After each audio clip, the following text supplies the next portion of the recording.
What's up, everyone, and welcome to another episode of The Terror Table, a horror movie podcast. My name is Mitch Oliver, and I'm one of your hosts here every single week. And with me, as always, I have my pal. I'm Buzi, and I'm sponsored by Connexus. And we were once sponsored by Connexus, yes. 2022, the year that we lost our sponsorship with the Saskatchewan Podcast Network. I guess it just kind of went down. Yeah, it was never addressed. It just happened. Yeah, there was just one point we were making money off this thing, but not today, folks. It is 2023. This is our first episode of the year. Women again. Yeah, yes. Yeah, it is our first episode of the year. Yep. Happy 2023, everyone. I heard somebody say on the radio 2003, and I was like, what a slip up, but also what a good year for new metal. Yeah, 2003 was a great year for new metal. And I'm pretty sure that was the Blue Crush year, wasn't it? I'm more of a Blue Crush 2 guy, so you'll have to fill me in on if Blue Crush 1 was. I'm pretty sure 2003 was the Cruel Summer. But yeah, either way, we are a horror podcast, and we are so excited to be welcoming one of my new friends and a new friend of the show, someone that I met at Screamfest in LA when I was there with Jesse and I were promoting and screening The Druid's Hand. We would love to welcome writer, director, filmmaker, and horror aficionado Jensen Rule Tierra to the show. How are you doing, Jensen? Hey guys, hey Buzi. That sounded like a really sexy, getting real close to the microphone. I liked it. There's a fine art to like seducing the mic every once in a while. You're really good at it. Yeah. Thank you. Very sexy. Very sexy. Oh, we forgot to add amidst all the other titles there, also mustache aficionado. Yeah, Jensen's got killer mustache. Yeah. Yeah, it's it's a look, Grew it yourself. Good job. Yeah. I like I want to look as sleazy as possible in my old age. It's giving sleazy, 80s kind of like, trashy, sleazy, gay 80s. Hey, that's big right now. Okay. Yeah, 2023, we're bringing sleazy back, baby. Yeah. It's never left. No. Yeah, and we're really excited because we're going to do our normal thing where we're going to talk to Jensen about, we're going to talk about your incredibly witty and clever short film, The Seance, that we were able to see at Screamfest, because that's where we were able to meet, got to see your film, and Jesse and I were huge fans, and obviously we just clicked right away. Well, I think we'll get into that a little bit as well, but you and your partner Sean, with Jesse and I, just kind of clicked with instantly at the first rooftop party night. That was such a highlight. Whole trip was insane. But yeah, we kind of just connected there and talked a lot about movies and Canadian serial killers and all that kind of stuff. But yeah, we're going to be closing today's episode off with a discussion on Silence of the Lambs, which was Jensen's suggestion. I think, we've done over 250 episodes now, and the fact that we haven't done a Hannibal. He's lucky, because usually we don't let people pick heavy hitters very often. No, but this was one that when Jensen, you gave a couple suggestions, and I was like, oh man, you'd be perfect for this one, and not for the obvious reasons, but that is something that we do. I don't know what that means, but okay. Well, people with mustaches love Silence of the Lambs. That's what we were talking about. Because you said that there's a lot of discourse and subtext that people talk about with this film, that you feel like you're a voice that can actually, weigh in on this conversation. So I'm looking forward to talking about that. How were your guys' holidays? This is the first episode of the season. Like whatever. I'm pretty boring nowadays, so we didn't really, went to a couple Christmas parties. I didn't really do anything for New Year's, but I'm getting really exciting on this podcast, huh? What's Christmas in LA like? It's got to be somewhat exciting. It was fucking 78 degrees, so I had a Christmas look with the sweater and the whole thing, but I couldn't do it because you're like sweating your balls off. It's insane. It's usually not that hot. It's usually like. And it's been freezing here for LA, for Canadians. Right. You guys are like, I was talking to Jesse and he was like, oh, it's been like minus 17 or whatever. And, here in LA, we wear like our fur lined jackets and shit when it's like 45. So it's been 45 degrees. I'm freezing my balls off. I'm not like, used to it. But then the one day on Christmas, when you have the Christmas look planned and, you're going to drink warm eggnog and shit, it was 78 degrees. I was literally, everybody was like sweating. It was gross. You have like 20 people like in a room, drinking champagne, eating latkes and shit and just sweating. It was really disgusting. Right. So like the eggnog was warm, not by choice. It was curdled. It was gross. Yeah. Oh, God. Yeah, that's why we were talking. We were talking off air about how we got to get you a feature film in Canada, so you and Sean can come over here and you can wear your Christmas sweaters in Canada. Except for it might be Christmas raincoats. That's the only reason to move to Canada. Our Christmas sweater weather is perfect. That's not true. No, I got some parkas. I got trench coats ready to go that I never get to use. But recently, I was just in San Francisco. It's freezing there and raining. But the one good thing about that is I got to wear my cute, I had a pea coat. I had my shining sweater on, which my shining cardigan that I got from Middle of Beyond. And, a lot of people are like, oh, that's a really cool sweater. So, but then once we were getting into LA, I started sweating. So, I had to take it off. But for like 2 days, I got to enjoy like my Canada looks. But probably for Canada, you would need like 3 parkas or whatever. So it sounds really uncomfortable. So, I don't know how I'll fare in Canada. I will say the big drawback for us is definitely like having to go from having a shitload of layers to taking them all off as soon as you get inside. It's very impractical. You can't look cool and be outside. You have to choose one or the other. That's the Saskatchewan thing too, where you start every morning with the heat just blasted, you're scraping ice off your windshield, and by the time you're driving home, you're sweating, you have all the windows open and you got the air conditioner blasting. One time I was in Missouri in the wintertime, right? And I'm not a cold weather person. I'm born in Hawaii, my ancestors have been in hot weather. So I was in Missouri. It was 35 degrees. I thought I was going to die, like dead ass.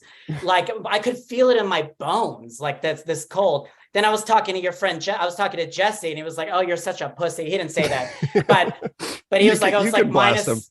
It was like minus. He didn't say that, but that was the basic tone. Mm-hmm. I was like, oh, you're such a, but I could feel it in my bones. It's very uncomfortable. There was like ice everywhere. I'm like, I can't do it. But, you wake up in the morning, there's like snow on the ground. There's like rabbit trails like in the snow. It was beautiful. But I've been in snow a couple of times. It's really beautiful for about 10 minutes. Yeah, that's exactly it. But we were up in Zion in Utah, the national park up there. And there's a weird thing where it's snowing, but you don't have to wear a jacket. It's strange. I don't know how. I was in a t-shirt. But it was like snow everywhere. It was crazy. Yeah, I don't know how there's parts of Alberta like that. Yeah, that sounds very Twilight New Moon. That's exactly what I was thinking too. So Jensen, okay. Since you know what, we're doing this on the fly. So like I'm learning who you are as our audience is. So like kind of the things that Mitch ran me through, and one that piqued my interest is you're interested in serial killers. Oh yeah. And I had one more other thing to like go in that. When you mentioned you had a trench coat, is like, did you base that off of wanting to look like a serial killer? Who's your favorite serial killer? Yeah. Oh, is my favorite of these fucking scumbags? Yeah, I have a favorite. Who's the most interesting? It'd be the more like. Who's the most interesting? I don't know. The more, we'll get into it later with Silence of the Lambs, but I read all these John Douglas books. I read a lot of true crime stuff. Mm-hmm. And, they're all at the end of the day, they're not people, they're kind of just like they wear people suits. They're not like wolves in sheep's clothing. Literally, they're not interesting. So I read a John Douglas book where he finally got to do an interview with the BTK killer. And, this guy's a massive scumbag. You know what I mean? Like, and talking to him, I was just getting nauseated, not because of what he did, but who he is as a person. He's just like about power, and he's just sort of this like nothing human being. Like they're all sort of like nothing people, if that makes any sense. Like Dahmer, these Bundy. They're not very interesting.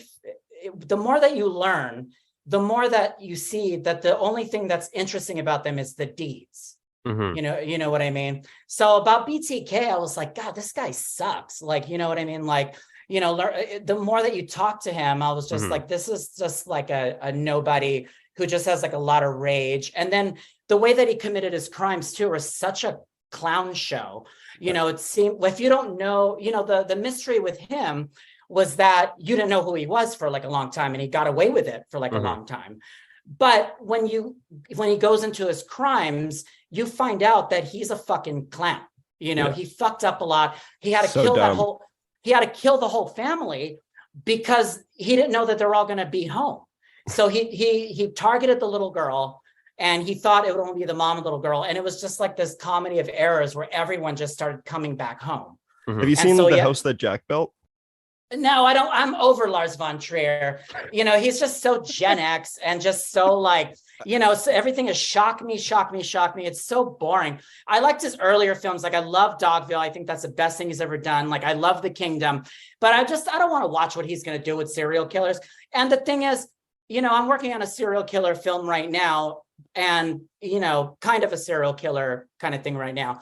And, you know, I've done research and try to do other serial killer movies, but you can't really do it because they're very boring. You know what I mean? So I don't really have a favorite. They're all fucking, you know, these people are like scum. Yeah, I was just joking about that. I know. I kind of like the ones that never got caught. Like, you know, Zodiac is fascinating. But here's the hot take on the Zodiac. He didn't do half the shit. He just took credit for shit.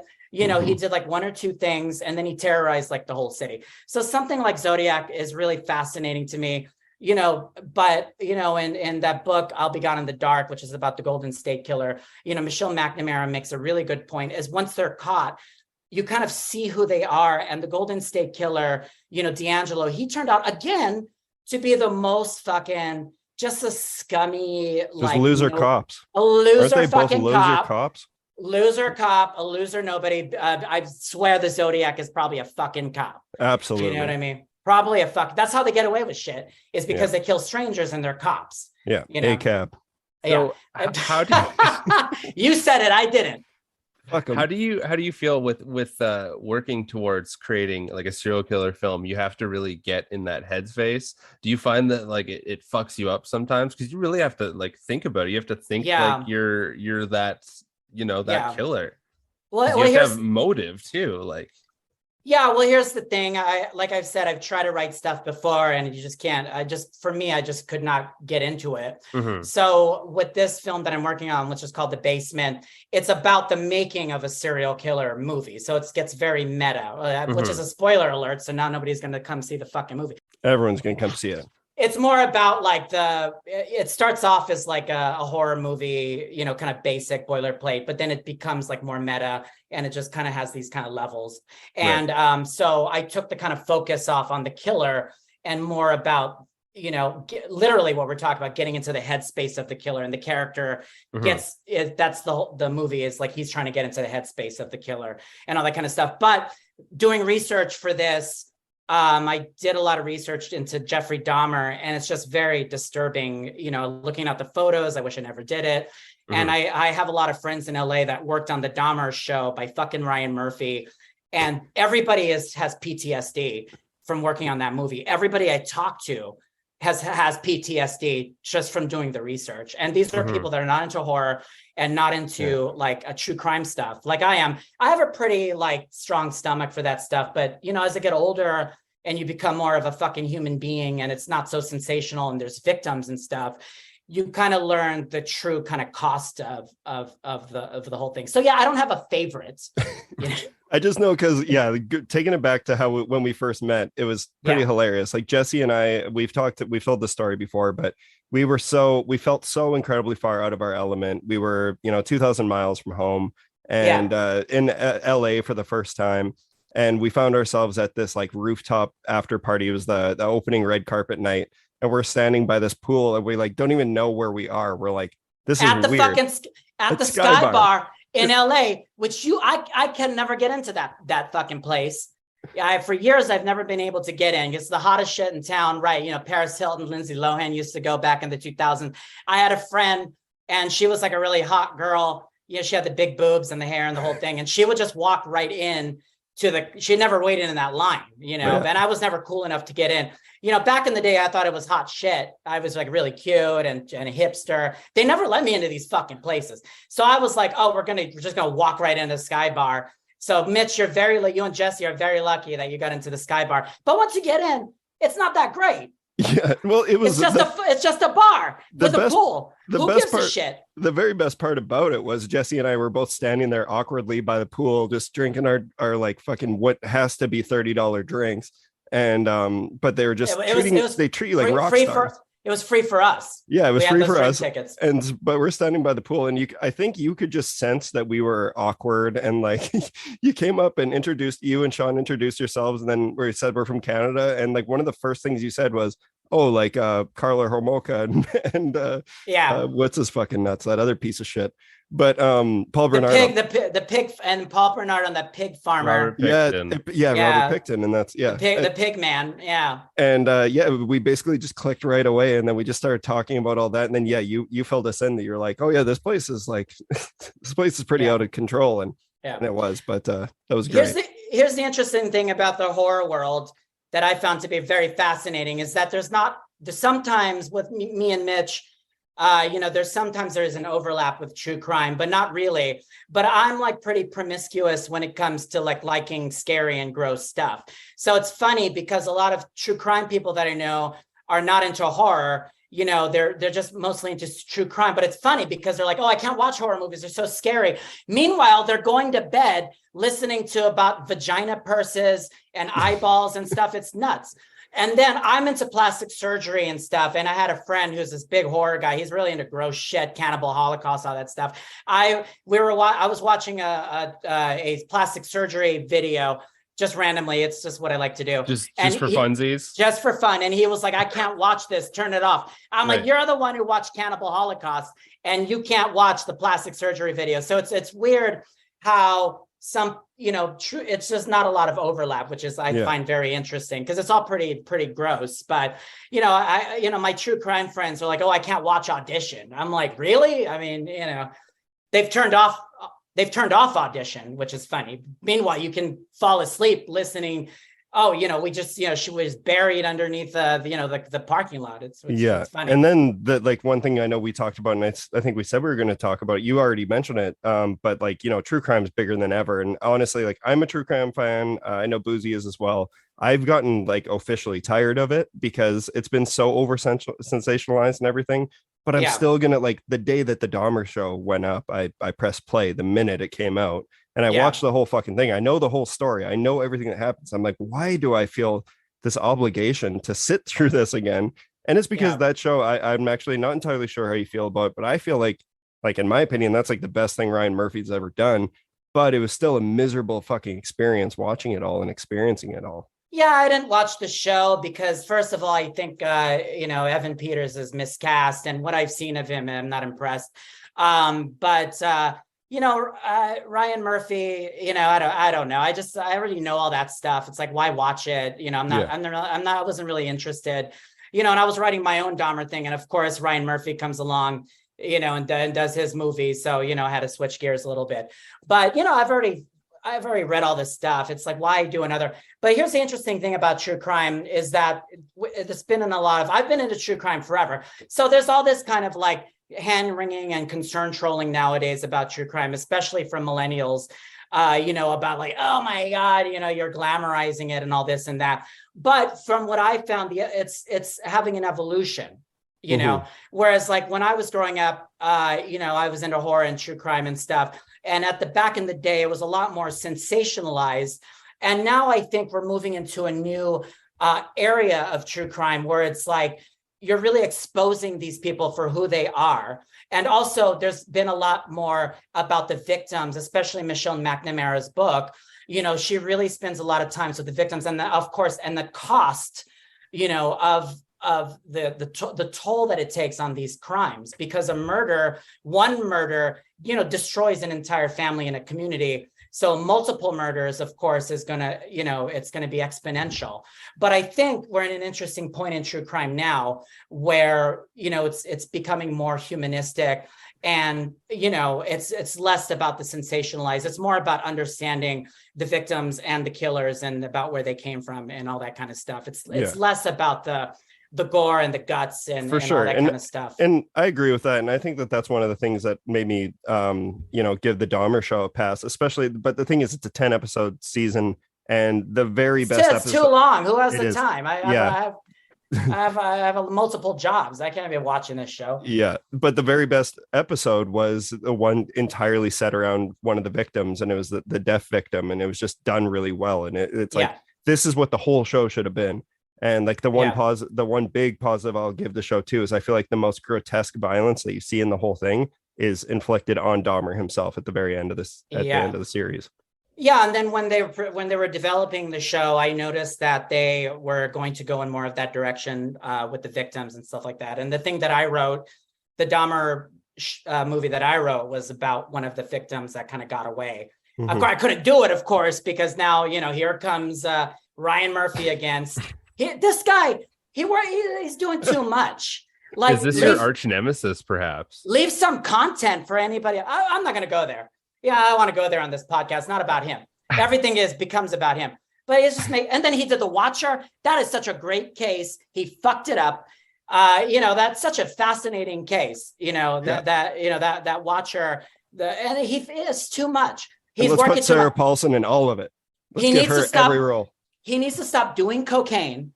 Yeah. He needs to take a break and leave content for other people. But, you know, I did like the Monica Lewinsky thing he did. You know, that was great. That was fantastic. Yeah, and I always forget that he did People versus OJ, because that and great show. I take back Dahmer thing. Those are better. His casting is so off, though. You know, Cuba Gooding Jr. as as OJ, miscast. And then Beanie Feldstein, I thought she was miscast also. He needs to get David his casting. Schwimmer was a nail on the head, though. He's great. Oh, yeah, he was fantastic. But his casting is just sort of all over the place. But anyway, let's move on from fucking Ryan Murphy. I'm sick of this guy. I know. I'm sorry to get your No, it's okay. Yeah, don't get me started. So we're not going to talk about him anymore because we want to talk more about Jensen. So like, what made you, maybe not only just the like serial killer, the interest there, but like horror? What are your roots? You know, what created you? Well, you know, years of abuse and neglect. I'm just kidding. No, it's here's where the neglect comes in. So I'm from the 80s, right? I'm older than you guys. I'm older than everybody, but I'm from the 80s. Still look I'm like a spring chicken. Oh, thank you. Thank you, Mitch. You too. I dropped it. You picked it up. I'm from the 80s. I'm like one of those kids in Stranger Things. I'm literally like the age of those kids. So today they'd be sad Gen Xers, you know, like probably on Twitter, it's with their anti-vax hot takes or whatever. But I'm not one of them. But, you know, I'm from the 80s. So growing up in the 80s, you know, as you might have heard with Gen Xers, we got left at home a lot, you know. So, and then there was cable. So you could watch whatever the fuck you wanted. Mom's not home. So cable was the babysitter. Cable was a babysitter, and guess what? On cable, they had fucking Phantasm, they got Mausoleum, you know, they have Creep Show. So I was just mainlining, you know, all that shit when I was like a kid. So that's how I got into it. It's just like, you know, Friday the 13th. I had a big Friday the 13th phase, you know. So when I was a kid, I liked more of like that dumb fucking cool dumb shit, you know. Creep Show. Remember that episode in Creep Show with that black, you know, that black tar, you know, eating all those. Great. Yeah. And then remember Tales from the Dark Side, that Demi Moore episode where she goes to the psychic and the psychic's like, oh, you're going to be rich. And then she marries that fat guy and then he dies and then, or no, he murders her. And that's, you know, that's how she, you know, that's how he gets the, you know, it's like this kind of like, you know, O. Henry kind of like ending or whatever. Mm-hmm. So when I was a kid, I was just like with nobody. Plus, you know, in Hawaii or in the 80s, maybe it wasn't like millennials today or Gen Z. Like they let you watch whatever the fuck you wanted. They're like, oh, we're going to watch, you know, the Dream Warriors today. I watched the Dream Warriors like fucking, I don't know, 150 times. I don't know. Yeah. You know, with remember the coming out of the TV and all that kind of stuff. So, you know, that was me growing up in the 80s, just mainlining all that kind of stuff. So that's how I got my start, you know, with horror. Do you remember like what got the ball rolling? Because, you know, you got to get the needle in before you start mainlining. Do you know if there was one core one as a kid that got you going? I don't remember. Like, you know, it's just like, it's just like lost to time. And then, you know, there's all kinds of theories about people that like horror and stuff like that. You know, I don't know. But, you know, if you're a gay person and, you know, I'm a person of color, obviously, I mean, this is a, you know, audio thing, but you can't see, I'm not white. Well, I'm part white, but whatever. You know, there's theories about like, minorities, the sexual minorities who like are into horror. We'll get more of it into the Silence of the Lambs. I have my notes here. Okay. But they say that also outcasts or outsiders, they really like horror because it has this fantastical element. And then also you can sort of like kind of get lost in the fantasy. It's a great escape. It's a great escape. And then also, I think if you grow up watching this kind of stuff, like you're less inclined to be a violent person, ironically. Everybody that I know who's a horror filmmaker or into horror, they're the most kind of gentle people, the nicer, not that I'm not gentle or nice, but other people. I think that those people, they know that it's fiction. Do you know what I mean? And they can indulge in this sort of like fantasy and know that violence is bad. And but that's also something that's come to the forefront over I'd say the last couple of decades, like, because even stating back to when I was young and the whole like Columbine massacre happened, and the whole discourse was blaming violent movies and violent video games and all that stuff.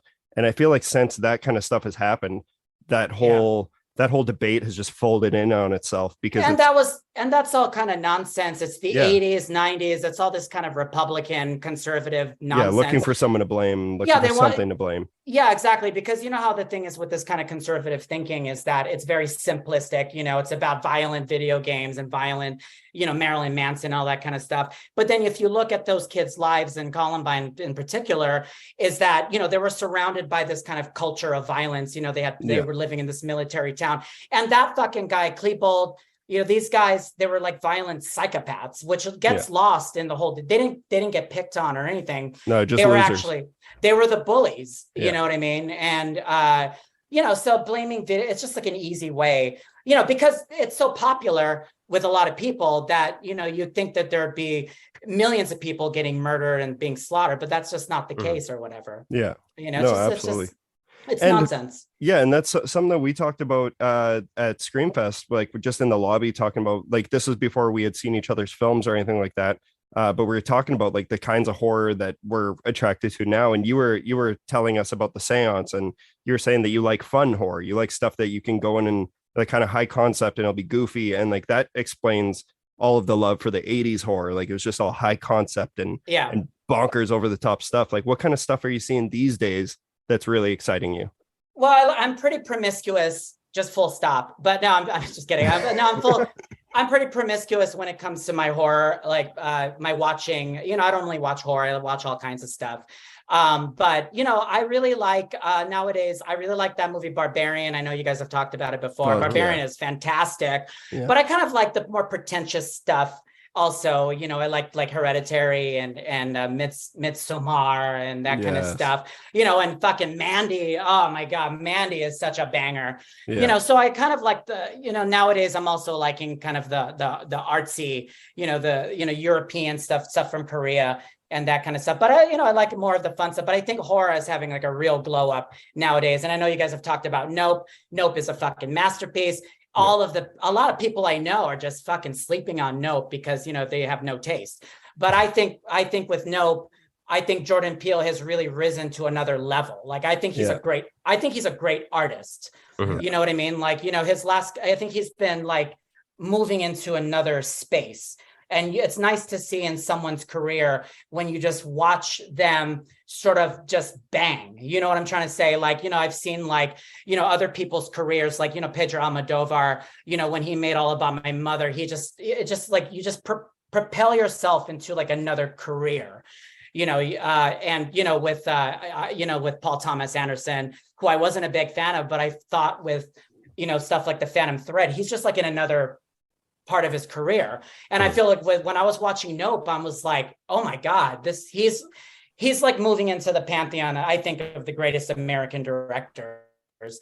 I thought Nope was just really fantastic. And a lot of people were, I think, really, and a lot of idiotic critics were sort of dismayed about what kind of movie it was.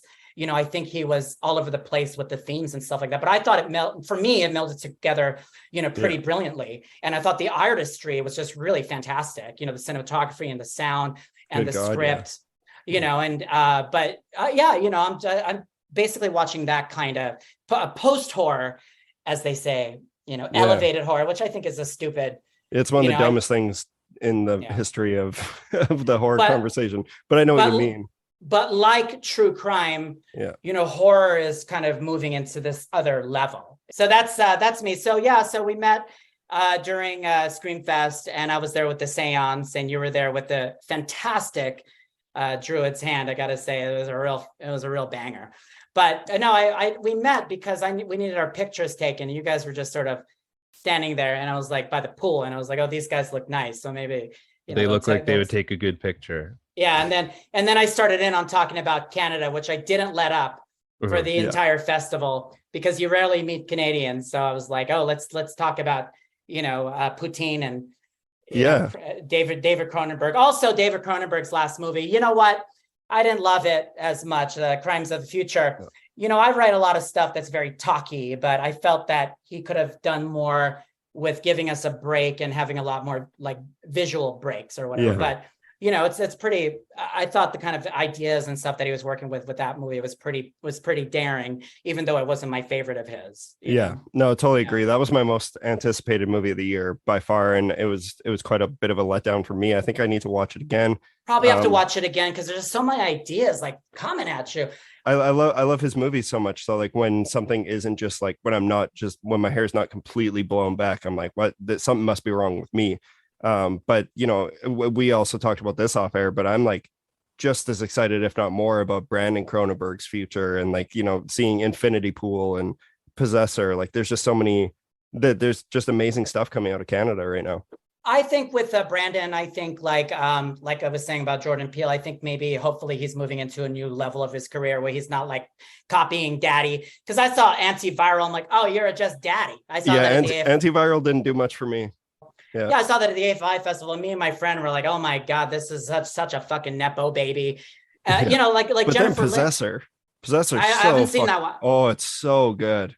I haven't seen that one yet, but also with like Jennifer Lynch. It was interesting that she was copying Daddy, nepo baby, but then she, with Surveillance, I thought she was moving into a new level of her career, and I think a lot of her movies, after Surveillance, I thought have gotten better and better once she got away from, Daddy. Of course, David Lynch and David Cronenberg are all of our Daddy, but it's kind of embarrassing when you have the same last name and you're doing the same shit that Daddy did. You know what I mean? But I think hopefully Brandon, the Infinity Pool looks really good. I think he's moving also into a new level of his career. Hopefully, I haven't seen it. But he's spreading his wings. He's flying. He's out of the nest. Yeah, exactly. I actually had a question for you in terms of, because our listeners and myself included haven't seen your short film.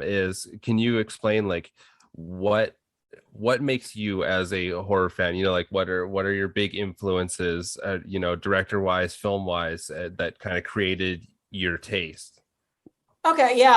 So the seance I did, it's a short film about a guy. He just lost his husband, and he goes to a psychic to try to contact the dead husband, and of course they just start fighting immediately, which is what happened in real life, because all these ghost movies and shit. So we all, mostly, Sean, my partner, is like my muse a little bit, because we're always talking a lot about all kinds of different stuff, and we're talking about ghosts. And the thing about ghosts, it's always the white lady in the chains, or, the white lady or the little kid, the scary kid in the costume or whatever. If you're going to be a ghost in real life, let's say if it was real, you'd probably just be like how you are as a person, asshole. So, that's, and I wrote the movie. There was a contest with this film collective that I'm a part of. And basically they give you funding, for your movie. They give you a startup fund, if you win this contest, and all the community votes on it. And so mine was one of the winners that they picked. And so I just was like, the way that it came about was like, oh, what can I write that's going to be really cheap to make in this budget, and with only like a few actors and stuff like that, but then still horror-ish, So I came up with the seance. I don't remember how I did, but it was basically moving from the constraints. You know what I mean? Like you have this limited budget, limited locations, limited actors and things like that. So that's how it kind of grew from there. And, it turned out pretty well. We won a couple of awards already. It was at Screamfest, no big deal. I'm up there playing with Druid's Hand. So I think I'm doing pretty good.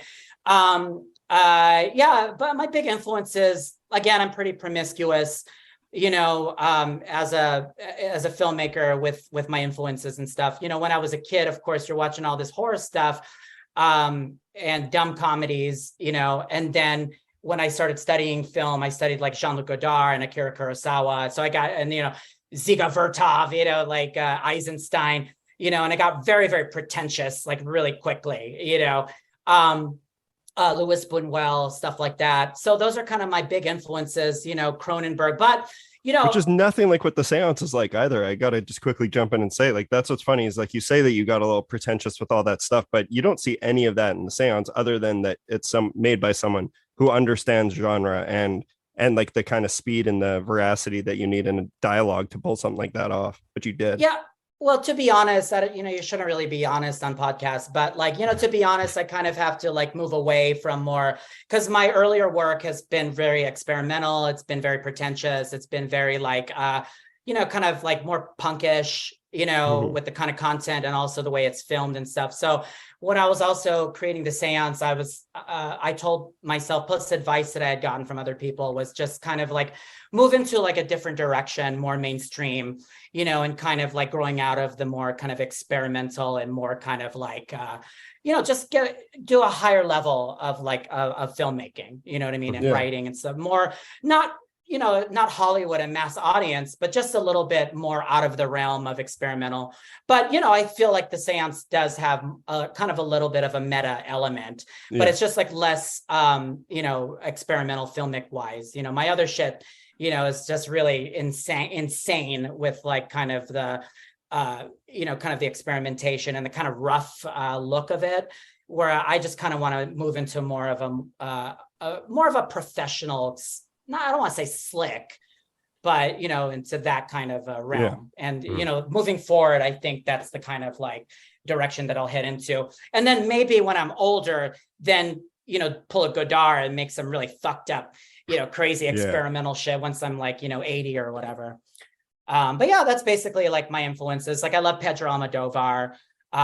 Recently I saw The Triangle of Sadness. It's not horror. A great film. I don't know if you guys have seen it. It's really top of my list. I had it lined up, like I was gonna watch it because I had COVID all week, so I was gonna watch it, but that's one that I want to make sure I can give my full attention to.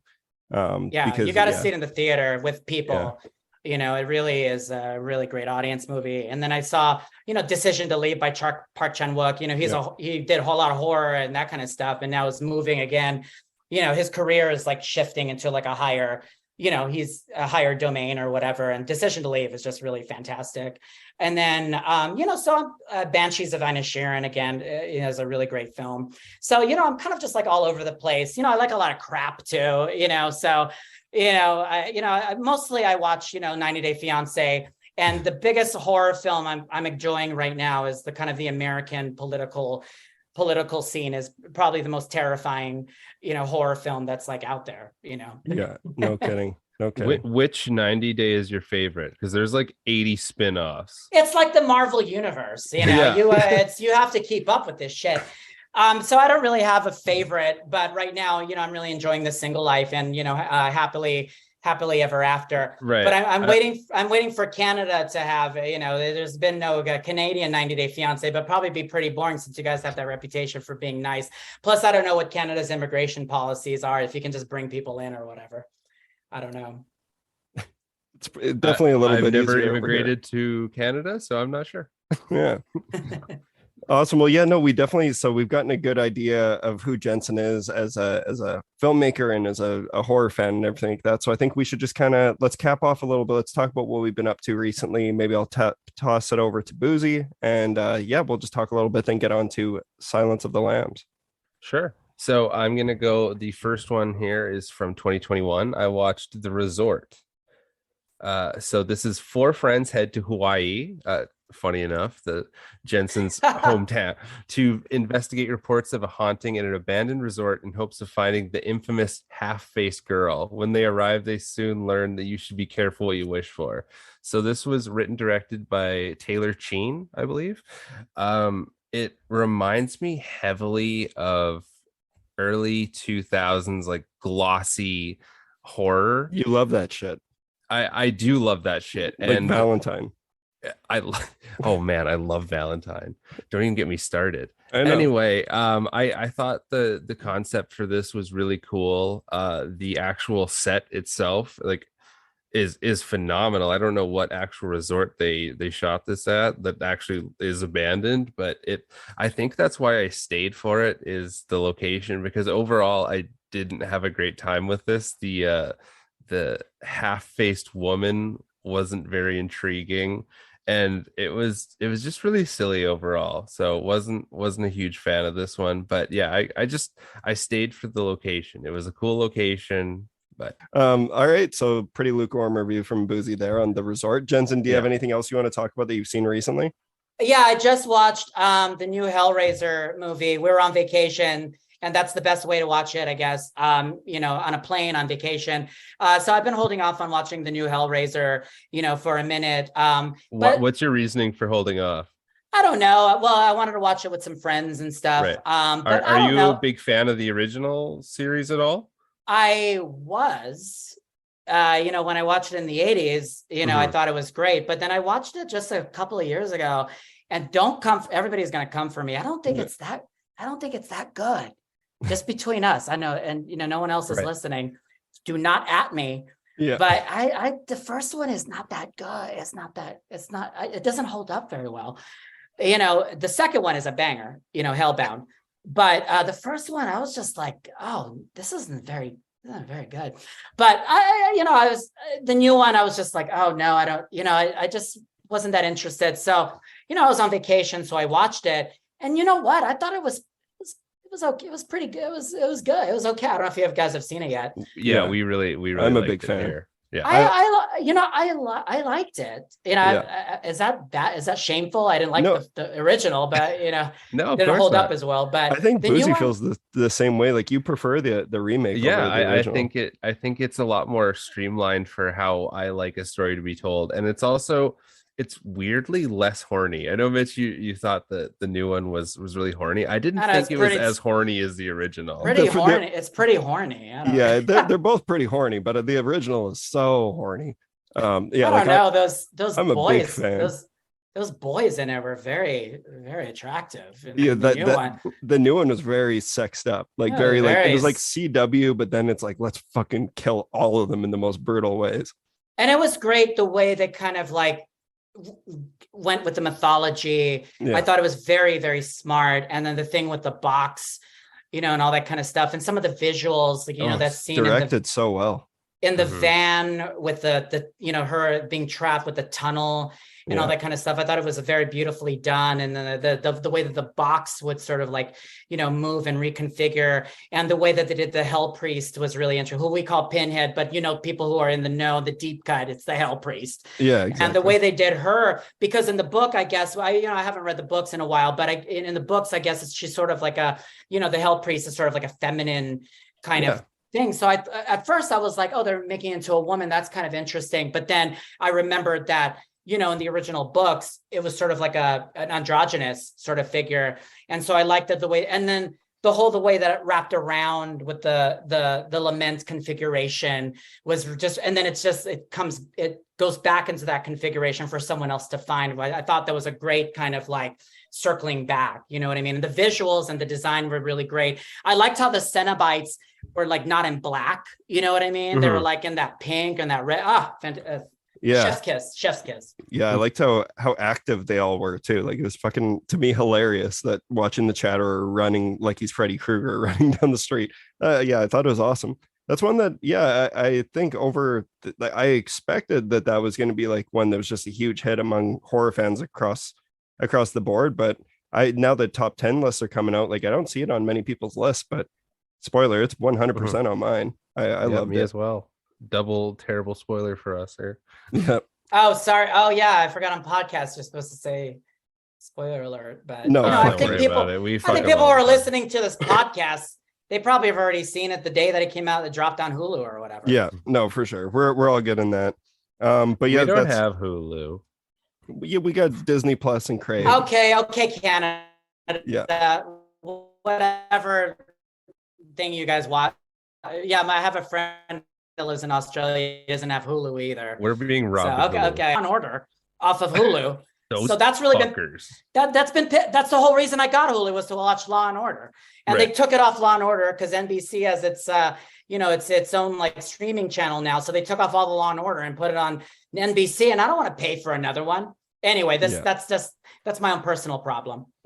I guess like I have two that I was going to mention today. They're both new releases, both films that came out in 2022, and they're ones that I'm seeing on a bunch of top 10. So I know Buzi and I were preparing to record our top 10 favorites of the year next weekend. So we're trying to catch up on the ones that we haven't seen yet.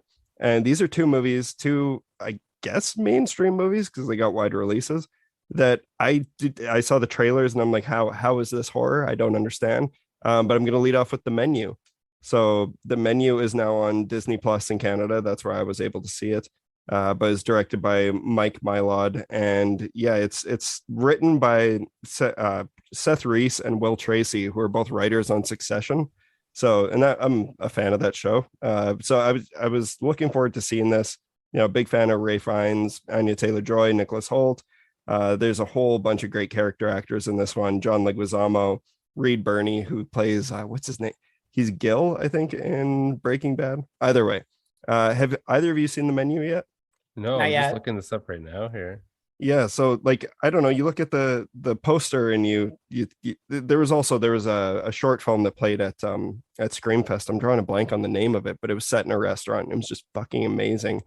Oh, that movie was called Hungry Ghost. By the way, we should shout out. We should shout out that movie. Yes. It's called Hungry Ghost. She's really talented. Oh God, yeah, she's shout so out good. to Hungry Ghost. Yeah, that one was amazing. Thanks for that. And yeah, the Menu was awesome. I was very surprised by how much I enjoyed this one. With COVID and everything, like I was mentioning, like I've been having trouble focusing on things, so that's why I haven't watched Triangle of Sadness. But I did just put on The Menu thinking I might fall asleep or whatever, but it hooked me right away, and I was able to stay focused on it the whole time, and I just thought it was great. It's one of those things I'm not normally into, the whole class system being explored through horror, because sometimes it can be really muddy and just like obvious and on the nose, and The Menu has moments of that, but I think it's it's so clever that it gets across all of those kinds of hurdles with its clever and sharp writing and really amazing performances. Anya Taylor-Joy is always great. Ray Fiennes is peak Ray Fiennes in this movie. Like I feel like that's one of the best things I can say about this movie, is that nobody could have played that role that Ray Fiennes plays in that. So it was great. I highly recommend it. That's The Menu. Buzi, do you got anything else? I do. I have two that I want to mention really quick, because they're not amazing films, but I thought they were interesting enough. So the first one is Moontrap from 1989.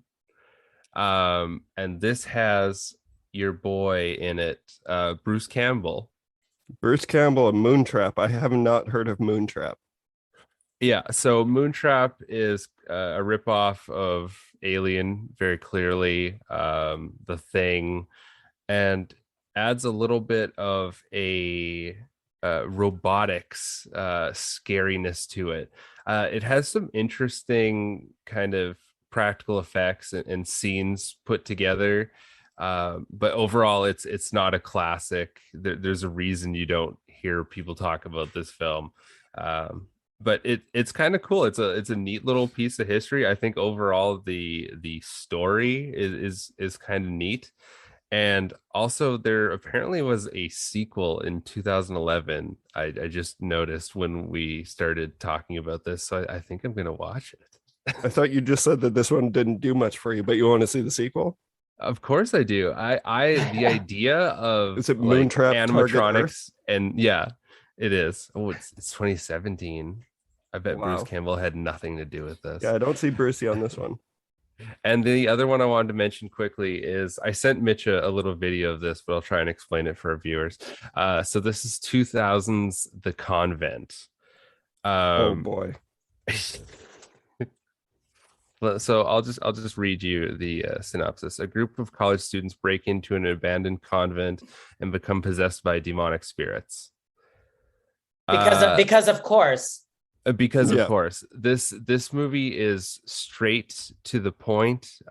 It's silly. It really encompasses everything that 2000s is, down to like it seeming like a Goosebumps episode. And it's got those classic, they just hit the Y2K, so like special effects were in a very mixed bag.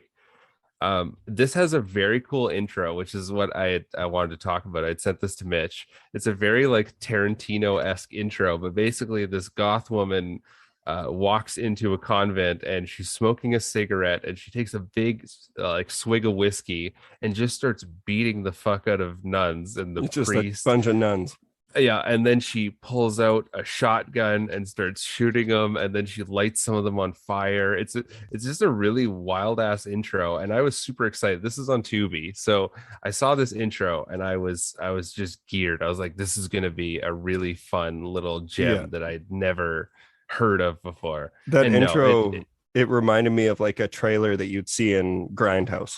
Like, Yeah, it looks like 100%. made by Robert Rodriguez or something, but It was predates it was him. very stylistic, and I was like, oh, okay, this is gonna be great. And this movie just quickly deteriorates. It kind of loosely takes an idea from something like Night of the Demons, but just in like the shittiest way possible, and then just breaks down into the generic like Scooby-Doo-esque getting chased around in an abandoned place. So All right.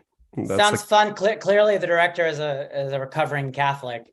Doing some like some fantasy, killing all working those nuns. some shit out. Working some shit out, exactly. Yeah.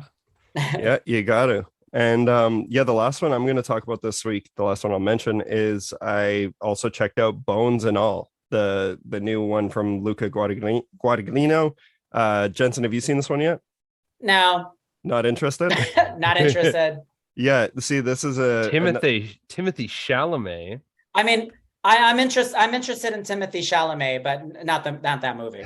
No, I want to read the book, but I'll wait for it on streaming. I'm sure I'll catch it. Yeah. Well, see, and that's the thing is, I'm a huge fan of the Suspiria remake. I think that movie's fucking awesome. I think we talked about you're wrong on it, but whatever. Yeah, I love them both though. Like I love both Dario's and that one, but I love you to death, but you're totally wrong. Anyway. And Bones and All, I wasn't sure because I've never liked Timothy Chalamet. I don't know what it is. There's something about him that he just doesn't do it for you. I haven't been able to get on board. And this one completely. Well, clearly you're straight.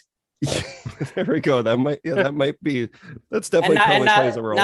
You're straight and not a teenage girl. Sorry, go ahead. Exactly. Yeah. But the thing is, I am a big fan of, like, I love those pretentious ass, sad young people who are in some kind of turmoil, falling in love road movie. Most notably, this one is clearly inspired by Malick's Badlands, which I'm a big fan of. But yeah, this is can be put in the same category as like Let the Right One In or Raw, or there's all these kinds of like young adult films that feature characters that they have some kind of abnormality that separates them from being normal people, and it adds to the whole emo-ness of the movie. Right, just that whole like trying to fit in. Yeah, but so I don't know, I wasn't and especially like I'm like, I just don't see how this is going to end up being a horror movie, but it absolutely fucking is. And it really worked for me. Like I really, really enjoyed it. I was deliriously sick, so I think I like enjoyed the tone of it. It was just kind of all working for me. I was a big fan of it, and now I love Timothy Chalamet. So maybe I'm not straight anymore either. I don't know, because he won me over. Converted him right on the spot. I heard that he was miscast in that role from the book, but that's neither here nor there. But I wanted to also add that cannibalism is having a big moment right now with Dahmer, and then we're going to talk about Silence of the Lambs. But apparently cannibalism, with Raw, with Bones and All, with the Dahmer show, like cannibalism is having its real moment right now. Yeah, it's so hot, so hot right now. And like the cannibalism in Bones and All, it's vicious. Like it's pretty brutal. And there's a couple moments, like I remember when Raw came out, like people were fainting in the theater, and that was one of those movies that everyone was just talking about how grotesque it was. And then you finally see it and you're like, it was kind of tame, like, but by our standards. nerds who host a horror podcast. But yeah, this one I was genuinely shocked by how vicious it was at times. But yeah, it's totally like, and I'm a sucker for Near Dark. Was like that was the first movie I pitched on the Terror Table that I wanted to talk about. I love Near Dark. Yeah, God, it's great, and like there's so many similarities between Bones and All and Near Dark. But yeah, I went into this one without too many expectations, and it definitely worked for me. It's just, it's one of those pretentious movies this year that really got me. Then you also have Army Hammer, coming out as a cannibal and all that kind of stuff. So it's very hot. Yeah, it's in the zeitgeist. And that was one of the reasons I think it was a little like iffy about the movie. Like I didn't have any interest in seeing it because like I didn't see Call Me by Your Name. I've never been an Army Hammer fan, even before he was a fucking like a known pile of shit. But I was like, this seems like such a weird victory lap to go from directing and like skyrocketing Army's career with Call Me by Your Name, and then being like, oh, I'm gonna make another romance film that's about cannibals. It just seemed very strange to me. Army Hammer also miscast in that movie because he's supposed to be 24. That guy looks 35. Yeah, and then Timothy Shamalama Ding Dong looks 12. So it's disturbing. That's what I was thinking about that as well, though, at work is like, okay, so he was born in 1995, so Timmy's don't tell me that. No, Jesus Christ. But he's well of age, but he looks so young in Bones and All. Even I'm like, man, it's so weird that they're like, he's just become this hardcore sex symbol these days, and it's like he looks like a child. Well, I think also he's got that sexy androgynous kind of thing going on, the Bowie kind of thing. So Bowie and Bones and All. He's like catnip for gays and young girls, because he's not so manly that it's like scary. He's like a girl, with that lithe body and that he's skin. The new Leo. Like he's the modern day Leo now. Yeah, hopefully his life goes, a lot smoother than Leo's has. But he's just very girlish. He's got that, the kind of his gamine or whatever, what I mean? He's got the long fingers and stuff. Yeah, people and the luscious hair and all that shit. I thought he was really well cast as Paul Atreides. We could make this into a Dune podcast if you want, but we won't go there. Yeah. No, that'll be the next time you come on. But yeah, I was surprised by how much I loved Bones and All. So take that however you will. I think you might have sold it for me. I was like wavering on it, but I'll probably check it out when it comes on the. I'm sold on this. And keep in mind, like it's a very slow paced, kind of a meandering love story. But I'm a sucker for that kind of stuff. Like, like I said, to me, Near Dark and Badlands are the two that I could really, really connect it to. But yeah, and I just like them as characters. And then I was shocked by how violent it got at times, and it was like the type of violence like. It was just so real. Like this isn't even really a spoiler because it gets us in the first like 5 minutes, but the first time you see the girl like take a bite out of someone, it's like it feels so real. It doesn't feel comical at all. It doesn't feel over the top, and it's like that really just it made me cringe. And I'm not a cannibal guy. Actually, I say that, but I fucking Who's your favorite cannibal? Hannibal Lecter for sure. But yeah, I don't know. It was great.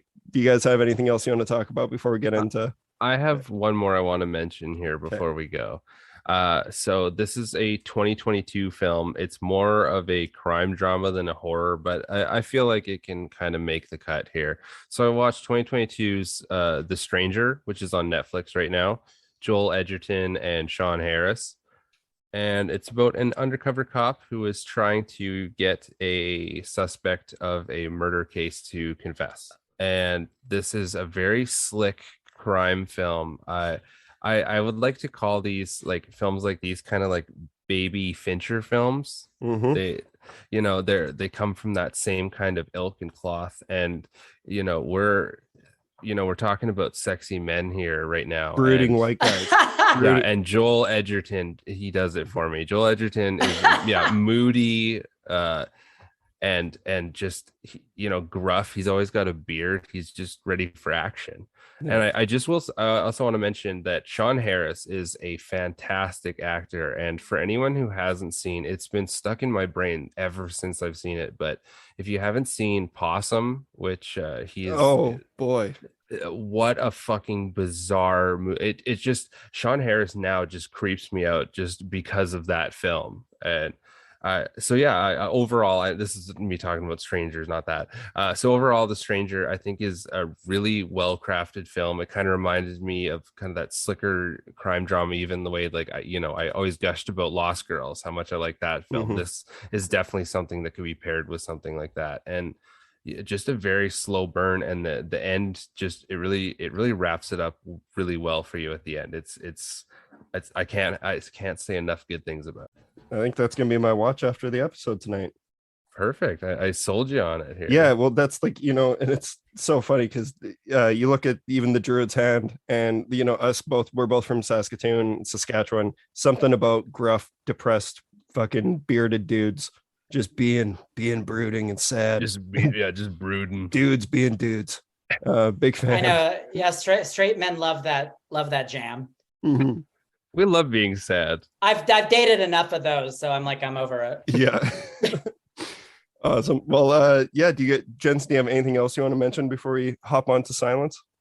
No, I think I'm ready. I think I'm ready to go for Silence of the Lambs. Ready. I'm ready to go. That's the Hellraiser was the last thing I watched tonight, though. I will be watching 90 Day Fiance Tell All tonight. So the Tell All. The Tell All, yeah. It's a 4-part Tell All, 6 hours of 6 hours. Is Big Ed still around? Yes, that fucking creep. Talk about serial killer. That guy's such a creep. And Angela, it's just gotten so trashy. Love it. Is Big Ed, is he the one that's like this? Yes. Yeah, he's the dude with no neck. Like he's his own character. This is a little throwback to one of our, like, I haven't gotten into 90 Day Fiance. Trust me, I do all the other trash. Like, I'm a fucking Love Is Blind nutcase. Do you like The Circle? I did do The Circle when it first came out, but I now have to limit myself. Like, I can't, it's so bad because reality is the type of shit like Temptation Island. You start an episode, all of a sudden it's 5 a.m. Yeah. I'm so bad for that. Yeah, but that show's wild. I chalk it up as to social experiments. I'm a writer. I'm a director. I want to understand the human condition. So that's where I'm going to learn about it. But this is a throwback to one of our old episodes when we had Eduardo Sanchez, director of Blair Witch Project, on the show. And Buzi, one of the first questions he asked him is, do you ever feel like you in competition with Big Ed? You were comparing him to Big Ed. He's never gonna come on this fucking show again. You fucked up. Oh my god, we did that and then talked about his dick. Oh, by the way, so Jensen, are you circumcised? Oh my god, Jesus Christ! What the fuck is this fucking podcast? Yes, I'm circumcised. Yes, nice. One of us. High five. Congratulations. What is this fucking? What is this fucking podcast? Was Sanchez? Was he circumcised? No. Sadly, he's living in the past. A lot of Latino guys, are not. They're not circumcised or whatever. Yeah. I have had a lot of experience with uncircumcised. Circumcised, uncircumcised, bring it all. I'm pretty promiscuous, right? We just feel like we're on a higher pedestal because of it, but we don't want to gush about it too much. We know we're better than everyone else. Yeah, we're humble about it, obviously. Here's the thing about circumcision is that, I think it's more for aesthetics, right? I think like a lot of the times, like a dick that doesn't have a hood on it, erect, looks really good. Yeah. But then, people I know, or I won't name names, but are uncircumcised. And, they say it feels better because it's not rubbing up against stuff. I guess like with being circumcised, you get this kind of like, you get like a, what is it called? It gets crusted or whatever over. It's like a scar tissue on a circumcised penis. So you actually don't feel as much. Yeah. So, if it's protected, I think there's more of a sensation or whatever. But if you like real horror, you should read the Bible. There's some really good stuff about circumcision in that, which is really interesting because when Abraham first got the order to circumcise, himself and everybody in the house. He was like 90. People are like in their 20s and 30s and stuff. And then, he does this whole pile of. He was 90? Yeah. Well, Can you imagine your fucking senile ass grandpa running into the room like, we got to cut the skin off our dicks now? Well, like 90 back then in biblical days, or like that was like, I was 14 when it happened for me. So it's like, tomato. Yeah, but your grandpa didn't. Wait. Were you 14? You to do it. Wait, were you really 14? Were you 14? Yeah, see, Jensen, this is like a day. This is the lineage of the podcast. Wait, are you really 14 or is it a bit? No, I was 14 when I got circumcised. Jesus Christ. Yeah. Why did you have like an issue or something? Yeah, it was an issue. I was playing Star Wars Rogue Squadron on my GameCube and just couldn't pee. And I had to call my dad, and it was a whole thing, and it's defined my life like that. So and at my 14, parents it's defined this podcast. Wait a minute. Yeah, and my parents are divorced. If you're wondering. Hold on.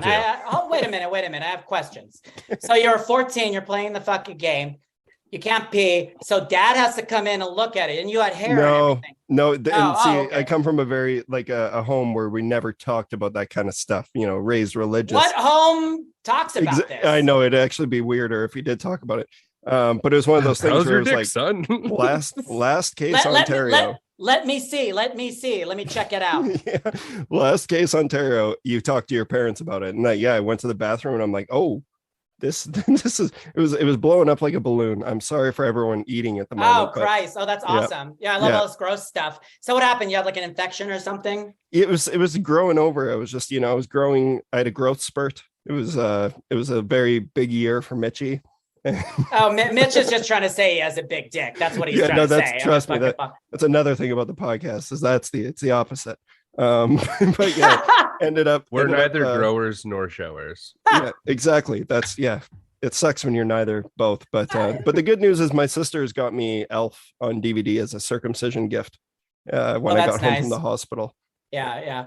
I don't know. I would have to take a look to judge it fairly because I don't think men are a good. A lot of men are not a good, they're not a good judge of their own penis size. So anyway, after the podcast, I was gonna say we're about to go on break. So this is a perfect time. It's a great time. Yeah. But there was a guy once that I hooked up with, and he sort of had this his penis had it had the foreskin where it couldn't open, and so he couldn't really. Yeah, it doesn't. This is like a diglet. No, it was like a one of those things, like a graboid from Tremors. Well, hold on, Buzi. Yes, Buzi. Yes, Mitch. It's very Shai-Hulud. The maker, bless the maker and his water, bless his comings and goings. It looked kind of Shai-Hulud-ish.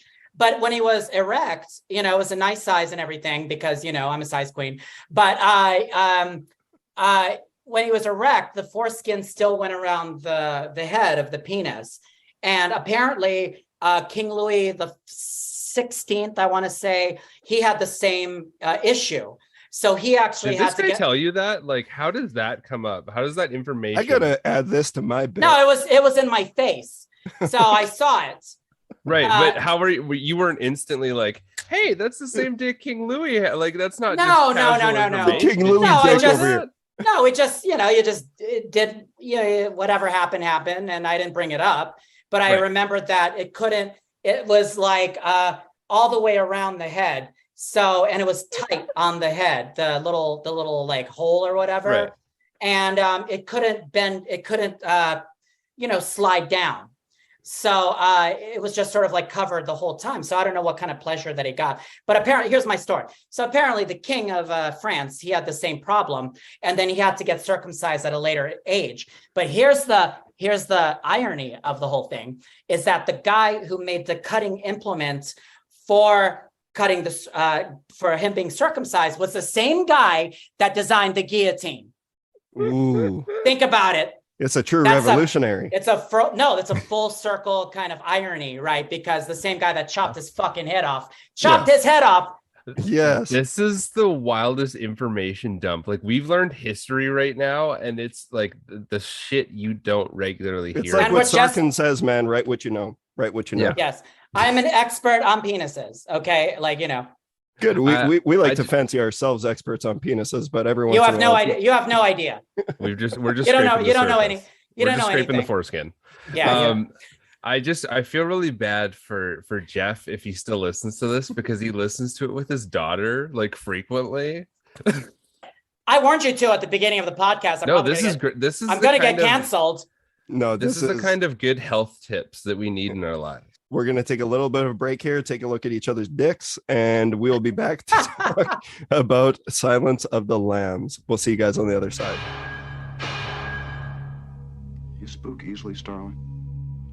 Not yet, sir. He's past the others. The last cell. I'll be watching. You'll do fine. A killer is on the loose. Keeps them alive for 3 days. Then he shoots them, skins them, and dumps them. A rookie FBI agent is on his trail. He's got real physical strength, cautious, precise, and he's never impulsive. He'll never stop. But in order to track him down, she'll have to match wits. I'll help you catch him, Clary. Believe me, you don't want Hannibal Lecter inside your head. With the darkest of all minds. Just do your job, but never forget what he is. But he's a monster. Pure psychopath. So rare to capture one alive. So close to the way you're gonna catch him. Do you realize that? Oh, Clarice, your problem is you need to get more fun out of life. You told me you don't spook easily. You call this easy, sir? Lecter's missing hand arms. Man's a raving maniac. Who knows what he'll do?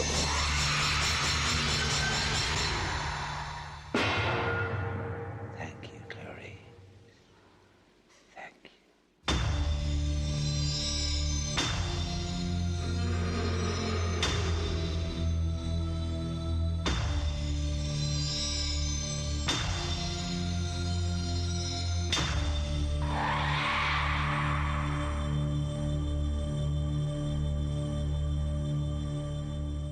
I'll lead us off here.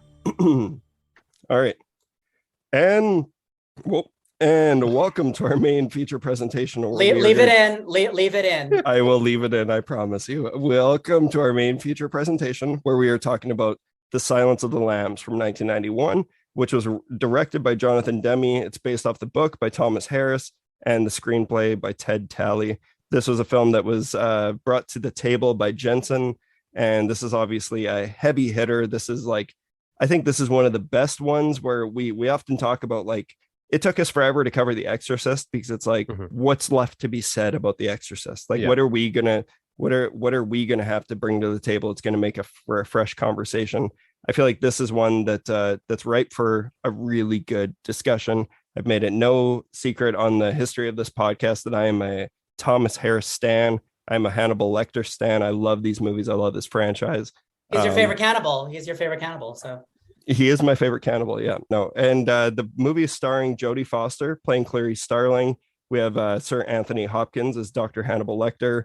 Scott Glenn as Jack Crawford. We all know the shit that Anthony Heald, the world's biggest the most punchable face in cinema, playing Frederick Chilton in this movie. So let's get into it. Jensen, why did you suggest Silence of the Lambs? Oh, I mean, it's just like so obvious. I mean, it's like one of the best films ever made. And you guys hadn't covered it, so which is a shocking and really kind of shameful, really. Right. But, sounds like a travesty to you. I need to quickly say it's because I have always wanted. We sometimes, especially during COVID, where we were able to be locked down and we could go through franchises. I love doing big franchise series and episodes, and I'm like, Hannibal, we got to do the gauntlet. We got to do everything. And I really wanted to make Buzi watch the Hannibal TV series, because I'm sure that's something that's going to come up today as well. But this is one I've just been waiting for the right time to do the series, and it just doesn't seem like it's going to happen anytime soon. So let's just talk about the big one. Let's talk about Silence of the Lambs. Yeah, and I'm also a fanable. That's what they call us. A fanable. Yes. Yeah, it's a great show. But Silence of the Lambs has been with me for, since it came out. Like I told you, I'm from the 80s. And I saw it when it first came out, when it dropped in 91. So I caught it on cable. And, as a young person who's just getting into film, like I was saying, I was getting into Kurosawa and all that kind of stuff. I saw it and I was just sort of blown away by it, because it's nothing that's been out there before or kind of since. You know what I mean? And like, I just thought it was so intelligent, and it's a horror film. So, you know, you have all this online discussion. Is it a horror film? Is it not? Is it a police thriller? You know, is it like a psychodrama? You know, I think it is definitely in the horror zone, because what differentiates a horror film from a thriller, it's that it's a nightmare. It's fantastical. You know, the thing with the angel and like the, you know, remember when he splits him up with the angel, that's very dreamlike. You know, the whole movie, it operates sort of like this phantasmagoric dream, you know. So that's, to me, what brings it into the horror realm. Plus, it kind of is like a storybook, you know, kind of like a fairy tale. You know, I was thinking about this recently. It's sort of like hero's journey. You know, you have the young person who's the hero that's going to go on this journey. She rescues a princess. You know, she's the senator's daughter. You know, Catherine Martin is a senator's daughter.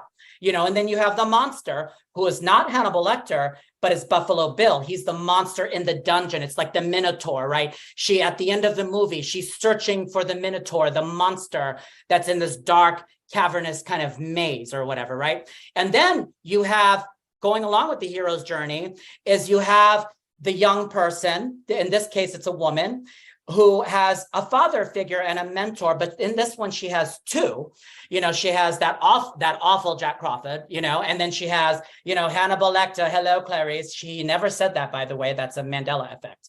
But so you have these two, good and evil, you know, sort of like guiding her on her like hero's journey, and she rescues the princess. So to me, that's what moves it from the realm of a basic boilerplate policier cop thriller into the realm of horror, because it has all of this kind of fairy tale storybook sort of elements and just shocking, you know, imagery that they never do in these kind of cop shows. You know what I mean? Like the thing with the cutting off the fucking face. That's so metal, bro. It's so horror. It's fucking metal. You know, he has the face. And then he's doing the, you know, remember when he was like convulsing, you know, in that, and the elevator and all that kind of shit. It's so, to me, it like moves it to a horror, even though it only has the kind of, you know, little bits of gore. And the thing, that beautiful scene where they extract the moth from the girl's mouth. And then there's that breath, the sound design of the breath coming out is so indelible. So it's been with me for a very long time. So my personal journey with it, I saw it as this kid, and I was like, whoa, wow, I can't believe you could do something like this. You know, it's so literary and so intelligent. And you have these long pages of dialogue, which back in the day, I've never seen anything like that. You know, and it's hard to kind of nail those long scenes of dialogue like that. You know, you have to have fantastic actors and fantastic writers. And what I will say really quickly is I think that Ted Talley is the true artist of the entire film. I think that he takes it from this kind of boilerplate sort of police drama. And I think he is the key to it, because he was a playwright. So it has a sort of like theatrical, dramatic sort of element, and the scenes that go on for a long time with that great writing. And, you know, it's very, but we'll get into it. It's very queer, you know, but I'll let you guys, what did you guys? Yeah, you led us off to a flaming hot start that fucking rules. I'm so excited. No pun intended. Jesus Christ. No, seriously, that was a great way to open this up, because first of all, I agree with all of that. But something, I think, Buzi, we've been friends forever, and we talk about horror movies every single week. Yeah. And I don't know if we've ever really gotten into the conversation about, we've talked a little bit about Hannibal. I know that, the TV series, but Buzi, in terms of Silence of the Lambs, like what's your history with this movie?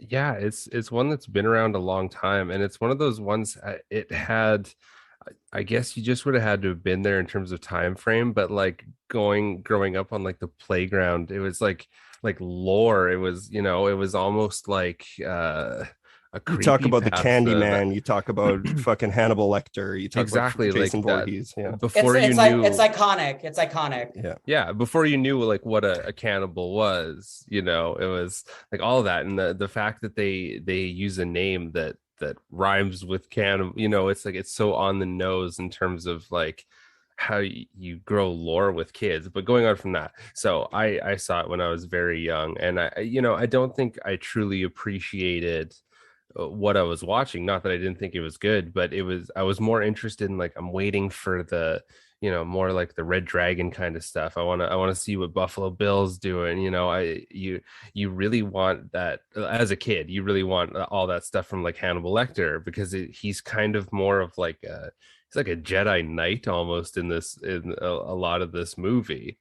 Yeah, he's her mentor. Sorry to cut you off, but he's her mentor, more so than this person that, she's just interviewing. He becomes sort of like the wizened, like in the hero's journey, right? Joseph Campbell, he becomes this sort of like Obi-Wan Kenobi-esque sort of person that is going to be very important in her life. Yeah. And I think the interesting part about that, in terms of, you mentioned it's not just that like crime drama or standard thing. It's so interesting watching, Clarice go through like academy and everything. And you kind of realize that all the people that are supposed to be on her side are all subtly against her. Everyone around her, it's like she can be there, but they don't want her to succeed in any way. So it's very interesting that the only person who really wants her to succeed is a fucking killer. Yeah. And because he sees what these, like all these men aren't seeing in her. And a big part of this film, obviously, as a former woman, I know a lot of insight on this. But just, I can speak as a woman. Yeah, I as can the speak straight from white personal man. experience. Canceled. Yeah. Just like just watching her go through the academy, and you see that she's like this bright student, and she's there to like do something. She's not there to fuck around. And you just watch how constantly, even rising through the ranks, it's like, I get no respect around here. I get no respect. Yeah, and piggybacking off of that, another thought that I had also is that she's sort of like hit on all the time, and she's sort of diminutive. And actually, real hot take, the story makes no fucking sense. Like, if you actually analyze and break down the story, it makes no fucking sense. But that's, again, horror doesn't make sense, right? Yeah. These people go into the convent. They're fucking white people love going into abandoned places. But, if they were real people, in real life, they would, like in Nope or whatever, right? They're going to take this video of this UFO. It's fucking stupid. But, so the what you call the inciting incident, right, is unethical. So you have Jack Crawford, who is a stand-in for John Douglas, who he began the behavioral sciences unit at the FBI, and basically, so he is using her. He's sending in a cadet, which is wildly unethical. You know what I mean, and possibly illegal. I don't know. They sort of know that he knows who Buffalo Bill is. So the whole thing is this elaborate ruse. You know what I mean? And so what you're saying, Buzi, is that she's sort of this person who is just like disregarded, and they're setting her up for this trap. Because did Jack Crawford know, and did the BSU know that he would talk to her? He's clammed up with everybody else. It's just a guess on their part, and they're sending in a student. You know what I mean? So I don't know if he saw something in her, or if it was just sort of an elaborate game. It's kind of unclear, because the story, but it makes sense on a narrative level, because you need to have that young person going into this and who stands up to him. Because remember, in that first scene, he kind of puts her down, with your good bag and your cheap shoes, he dresses her down, like literally well scrubbed, hustling Rube with your good bag and your cheap shoes. And then she goes back up to him and says, "You see a lot, don't you, Dr. Lecter? But can you point your high power perception at yourself?" So she is standing up to him. You know what I mean? Right. And he gains a respect for her. And I don't know if the BSU and the FBI thought that she could do that, or if it was just sort of this kind of elaborate trap or whatever. Who knows? It's not really clear, what the goal was with this idiotic sort of, thing of putting a fucking young, what is she, like 19, 20? I feel like they didn't know. Yeah, they didn't know what to do. And that's just such a classic police procedural like thing to do, is to just let's just give it to the rookie and get her in there. Also, it's bad police work, because they sort of knew that he knew who the killer was somehow. They don't explain it, but the whole ruse is that they sort of already know that Lecter knows who the killer is. So it's not even about the investigation and the police work. It's sort of a cheat a little bit, because at the end of it, they sort of find the killer kind of like, it doesn't take a lot of great police work. I think they have a guess that Lecter already knows who the killer is. So they're sending this like 20-year-old or whatever, in to talk about. So it's like not even about the police work or whatever. And then really quick, guys, I'm sorry. With John Douglas, I read all the John Douglas books and about the BSU and, interviewing serial killers. I don't know if it's ever caught anybody. Do you know what I mean? I think it's just sort of like this academic exercise. And the whole point of it, with Mindhunter and all that kind of stuff was that, you're interviewing them so you can catch them. But I don't know how successful that program has been. Do you know what I mean? I think you catch killers nowadays because we all have a phone. Everybody knows where there's cameras everywhere. Right. And there's it's a lot more of so just for understanding. It definitely helped because it put it on the map. Like that's the whole BSU and John Douglas. And like, for people who don't know, like this, like the character that's based off of Jack Crawford, John Douglas, is the Mindhunter from the TV series that we all deeply mourn that we're not going to get a third season. R.I.P. But that guy too, he's such a Republican, like he's very conservative in his like views and stuff, and it comes across a little bit. It's very, it's what we call in the United States like propaganda. You know what I mean? Yeah. Where it's like, and this is kind of a light example of propaganda, not to get too political, but like, it's like you do whatever it takes. There's no such thing as due process. Get what I mean? Bad guy. Yes. We don't care how many laws we have to break. We don't care what kind of ethics. And then that sort of like prepares the audience for the kind of police work that's done these days, which we have all these problems with. And, this is not Silence of the Lambs. That's kind of a softer version of that. But I feel like, like a lot of these movies and TV shows, especially like Law and Order and stuff like that. It's like, they'll do whatever it takes. We'll break any law. You always have that bad cop beating people's asses and stuff like that. So this is kind of an example where Clarice Starling is just kind of thrown into this like situation, and they don't think about the ethics or the legality or like anything like that. You know what I mean? Sorry to go off on that tangent. No, but I just I just want to kind of backtrack to one thing you said here before I get it over to Mitch, because I know Mitch has a lot to say about this as well, because this is such a seminal film for all of us. Seminal, seminal. Clearly. I just wanted to go kind of when you were talking about like the motives of Hannibal in terms of why he interacts the way he does with Clarice and where it goes from there. Yeah, I always look at that as like his greatest asset is his mind, so he's flexing that muscle. So him having this constant, like he mentions about the other psychiatrist who tries to grill him that he ate him, something like that, where he needs something to truly flex his muscle, and that becomes it, and it becomes almost like a muse, where it does turn into that that kind of mastery kind of, and that's a weird position to put like a villain in, really, because you kind of like him in a weird way. Like even when he's describing things he's done, he's a master level narcissist. And I mean, and you even look at the idea, I guess the overarching idea of it is like, it adds so much more depth to a character like that when he has like a muzzle on, like, that's the most famous stuff. And how many things have spoofed and continue to spoof the whole, like, coming in on the cart with the mask and the suit on. But it's just like, that was such a powerful thing to see, that because you're seeing this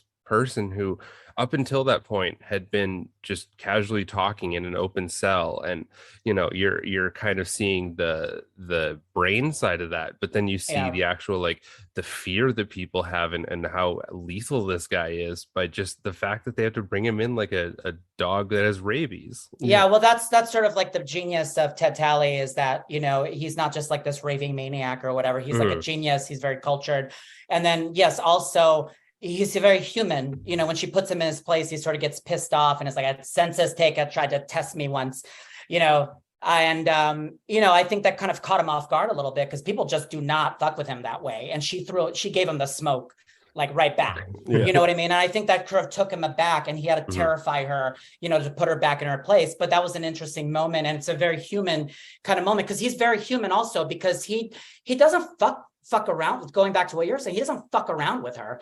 He actually talks to her like a colleague. you know, and respects her. He picks her brain a little bit. He manipulates the he fuck goes out of into that. everyone, and that's what, like, the thing that just gets better and better over the years of revisiting this franchise, reading the books again, and like just the character as a whole is that from the very beginning, Hannibal is in control 100% of the time, and he's the one who's detained in this entire movie. And like, it's from the very beginning of the film, like everything that happens is because it's by his design.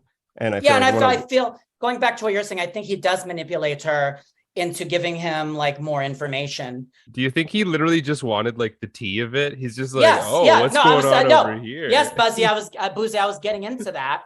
Buzi, excuse me, Buzi. I was going to get into that. I think he's just sort of bored. You know what I mean? He's like, no books. He can't paint or anything. So he's like, oh, there's this bitch here. You know, it's 20-year-old. He sees an out too, though. That's an out. It's like he does manipulate her and manipulates the entire situation so he could get out. But also, I think he just wants tea. He's a psychiatrist. His whole life is tea. And he's, you know, and we'll get into it in a minute. A hot goss. And we'll get into it in a minute. But he's sort of queered. There's a queering of him also, where he just wants to know more. He's interested in like the human mind, and he really wants to get into this woman, you know, and all of her trauma and that kind of stuff. And then, you know, if you know the books or whatever, you know, they have sort of, you know, rough childhoods also. So I think that they're sort of, you know, they're kindred spirits in a lot of ways also, you know what I mean? But they also kind of respect each other, I think, where they know that they're on opposite sides of this glass. Well, you know what I mean? Then I think he feels like he's actually speaking to someone who's kind of can match his intelligence in some form. Like that's a sign of narcissism in him as well, and something that I love about going back to Silence of the Lambs. Well, I think he thinks he's smarter than her, but she's still better than Jack Crawford, though. But yes, but she's more open, and then also she has an intelligence that he sees that no one else does. But I think he thinks that he's smarter than her and everybody else. He always and actually does. He is, because he got out. Anyway, sorry. No, and he totally is. But like that's the thing too, is like, you know, going back to when I was a kid and I first saw this, like you have this grand idea that the police and the FBI know exactly what they're doing. And I think about like there's a scene in this where they're doing like a procedure where they're doing like a drill and it's basically like she goes in, it's like, can they detain this person without her being killed or shot? And then the cop comes out of the corner, and to me it's all just so Rex Kwon Do, Napoleon Dynamite is like all these police officers think that like in film and literature and in history we see cops being good at their jobs, and their reality none of them know what the fuck they're doing. And I'm actually I'm not even meaning to do a whole ACAB thing. It's that people are so incompetent and they don't know how to respond to these situations. And that's what's so interesting about how this movie plays out. Well, you make a great point. And the thing is, with that corner shed at the beginning of the movie, that's going to come back later. That's a foreshadowing of that. He is in that corner, her blind spot, and then she does shoot the monster, you know, at the end of the movie. But you make a great point, because the police seem incompetent because they catch Buffalo Bill only because, you know, that he already like knew who he was already. And then he just literally points her with literal arrows to who the killer is. So she didn't do really any police work. He's sort of like left. It was all in his court. It was, he decided how it was going to work out. Like that's the thing. That's what makes Hannibal so much. And going back to like, you know, just my experience with this film growing up is that like, I had historically like got absolutely destroyed by a movie when I was younger. It was Jeepers Creepers. It completely fucked me up when I was a child. And obviously that's a whole conversation for another day. Exactly. How young are you? Jesus Christ. Well, see, this was around the time I was circumcised. I saw Jeepers Creepers. Oh, okay. Great. Yeah. But like it was a big thing. Like I didn't sleep for weeks. It fucked me up. I hated horror movies because it fucked me up so bad. Now that's the biggest part of my life. I love horror movies more than anything in the world. That's why I'm still here. And I remember like my dad was trying to console me, being like, you know, this is why everyone was scared of this movie, The Exorcist, and I never went and saw it. And then he then wanted to start he was like trying to help me get over my fear of movies. And he talked about The Silence of the Lambs. Like it was my dad that introduced me to The Silence of the Lambs. And I saw it when I was like 10 years old. And he's like, that's like it's a scary movie because it's real. Like these types of people actually exist. And I remember, I don't know what he was thinking, and like, this is going to help me. But I watched Silence of the Lambs and it fucking destroyed me. Because I was like, clearly you guys have an inappropriate relationship because, you know, he took you to get circumcised and taking you to Silence of the Lambs. there we go. Yeah, there we go. Yeah. But no, and it was he, all just shock therapy. the That's thing, all it was. the thing is though, like with Hannibal Lecter is my whole thing since, you know, I knew who the character was that's the number one, like fictional, heavy air quotes, fictional characters that I would never want them to know my name, because it feels like if he knows you exist, he can fucking destroy you. It doesn't even matter if he's got a machete and he's standing in front of you. It's like there's something so cerebral about Hannibal Lecter because he's smarter than everyone else in the room. Well, he's a typical toxic gay because he's reading her for filth with your good bag and your cheap shoes, all the sticky fumblings in the back seats of cars, getting out, getting anywhere, all the way to the FBI. But you're right, you know, he does respect her because he has that other line where he's like, you're the riddle and the fillet for the Philistines, you know, you're the honey and the lion, which is from the book of Judges.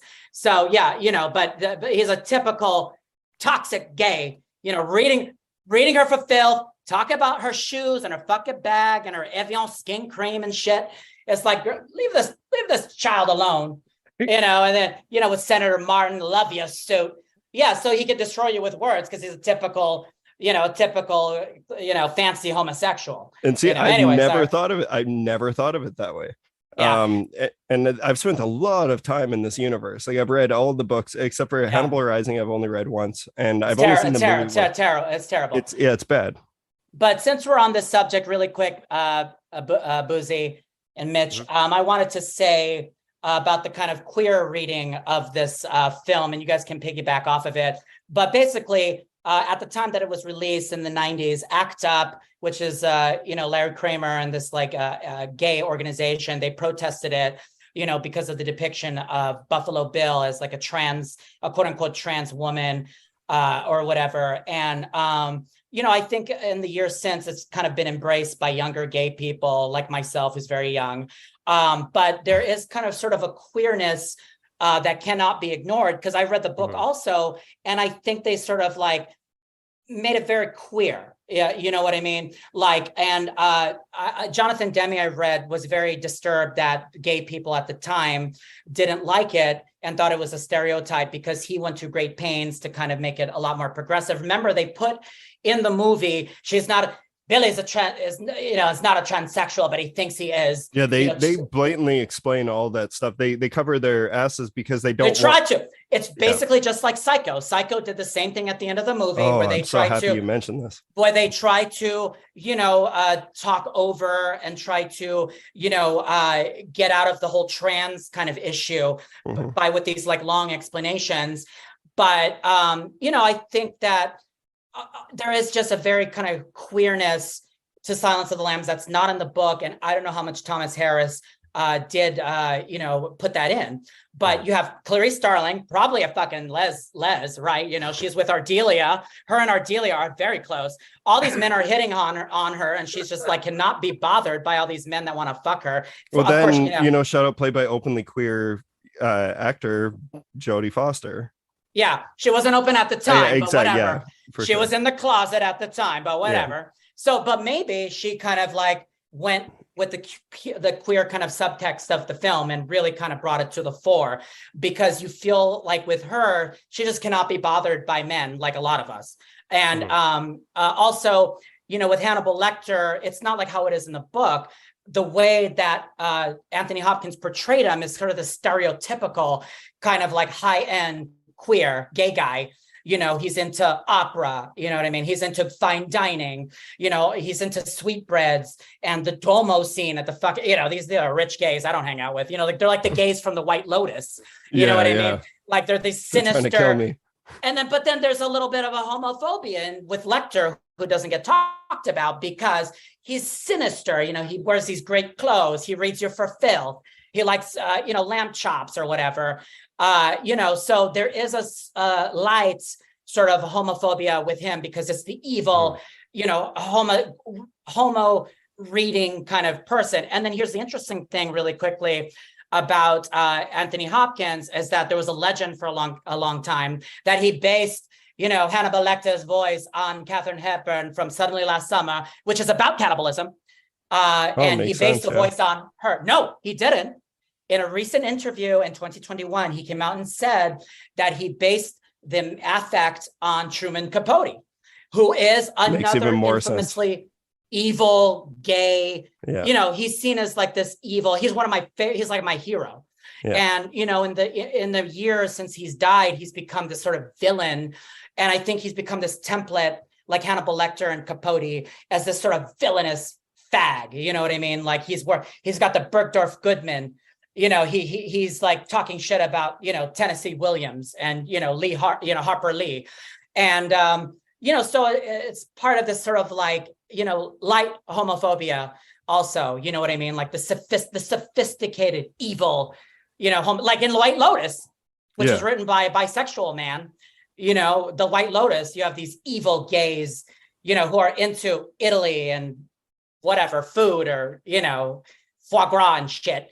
But they're like evil, you know what I mean? They're trying to commit murder. So, you know, I don't think that's ever been discussed, but I think there is sort of a light sort of homophobia with Hannibal Lecter. And then also with the Buffalo Bill, you know, Jonathan Demme has said, oh, he's not gay or like, you know, or even trans or anything, which is interesting, you know. For sure. And that's an interesting thing to talk about as well, because I'm going to be completely honest with you. Like I pay attention to the stuff that I watch, and I like to dissect what I watch and understand what people are trying to say with what they're putting out into the world.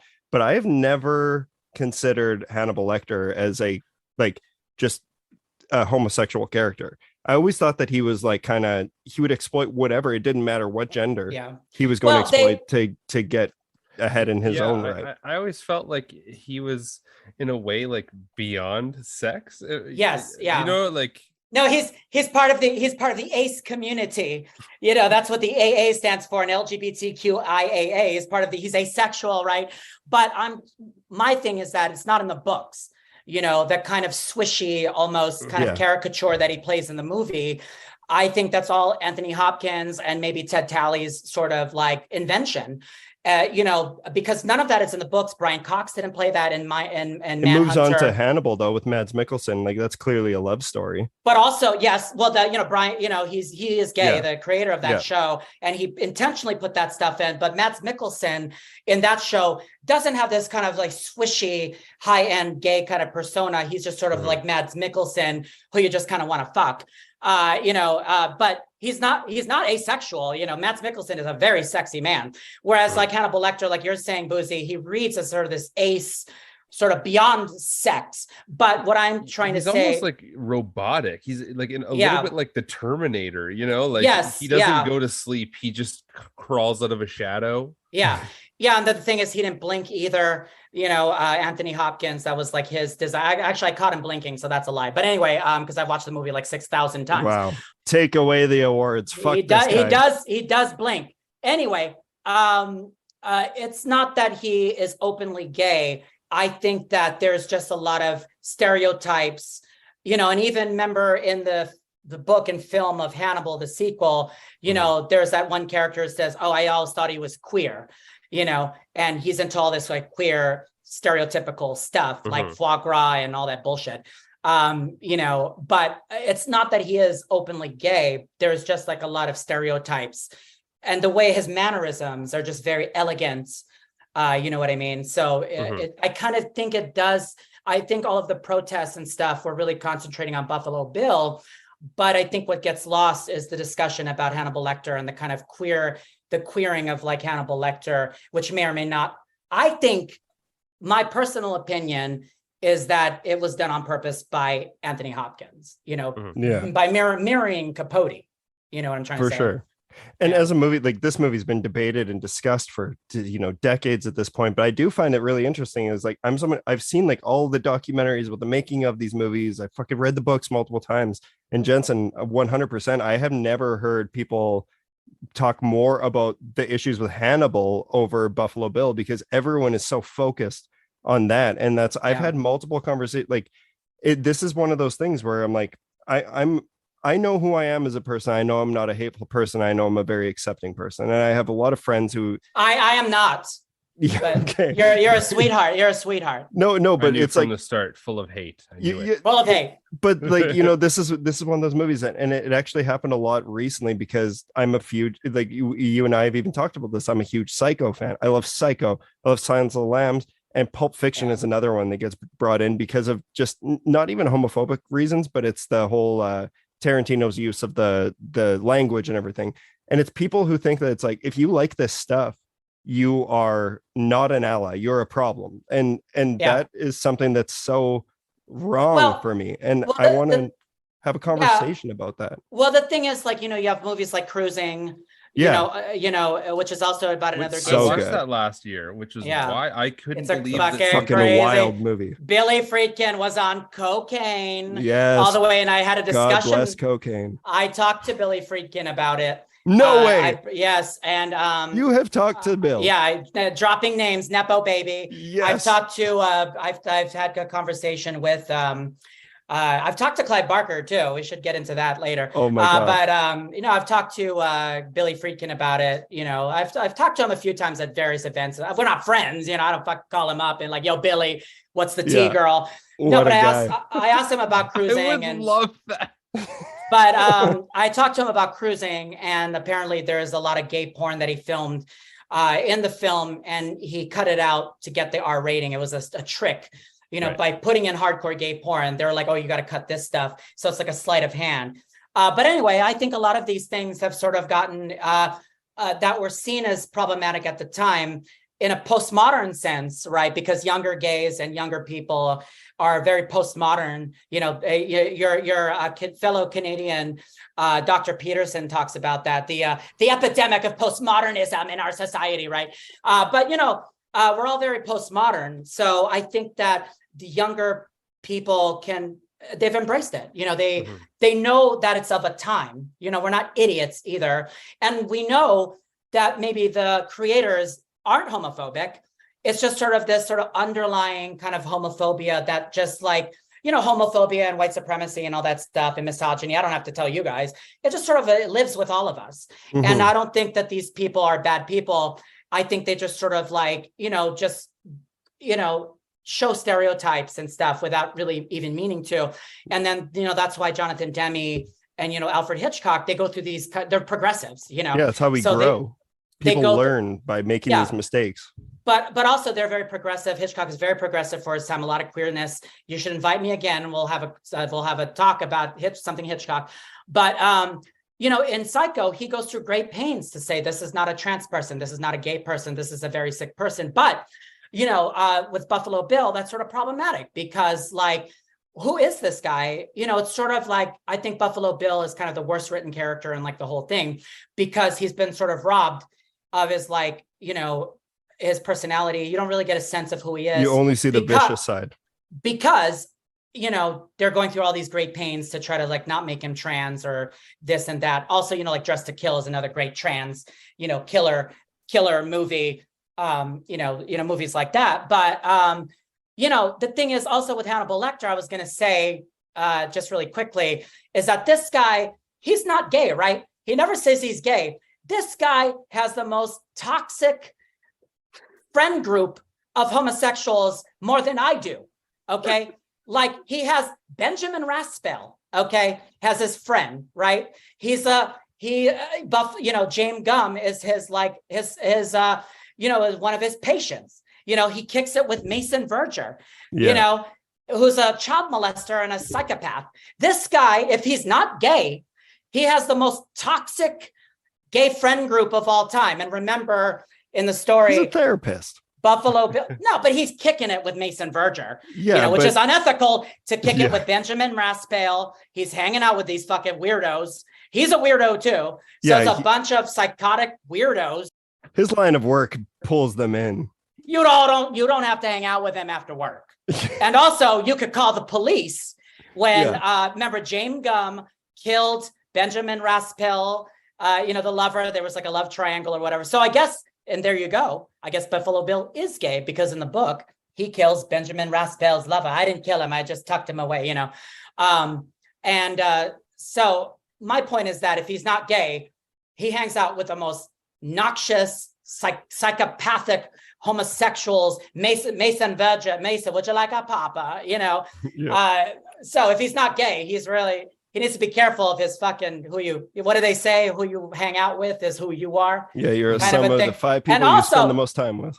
Also, the unethics of this industry is he should be calling the police on these. They're confessing criminal behavior to this fucking guy. He's not doing shit. But he's a psycho. That's exactly what I'm talking about from the very beginning of when I first opened up about he's always in control. He is always he is such a narcissist that he is beyond everyone. He's a toxic homosexual, and he's very unethical as a doctor, because in the United States there's a law that if somebody confesses to committing a murder, a beheading, you're supposed to call the police. Anyway, we're talking about a cannibal though. Like that's the thing though. I know. He is absolutely unethical. And I know. That's what makes him interesting as a character. I know, but it's a bit. I'm just saying that his company that he keeps, he don't have to. Again, he's hanging out with these people after hours. They're not in the office. Oh yeah, you know what I mean. No, he's the problem. He's doing poppers with Mason Verger. This guy, why are you hanging out? You know, of course he's a psycho. You know what I mean. But my point is that if he's not gay, he's sure like hanging out with a lot of them who are also like him, really toxic. He's a chameleon.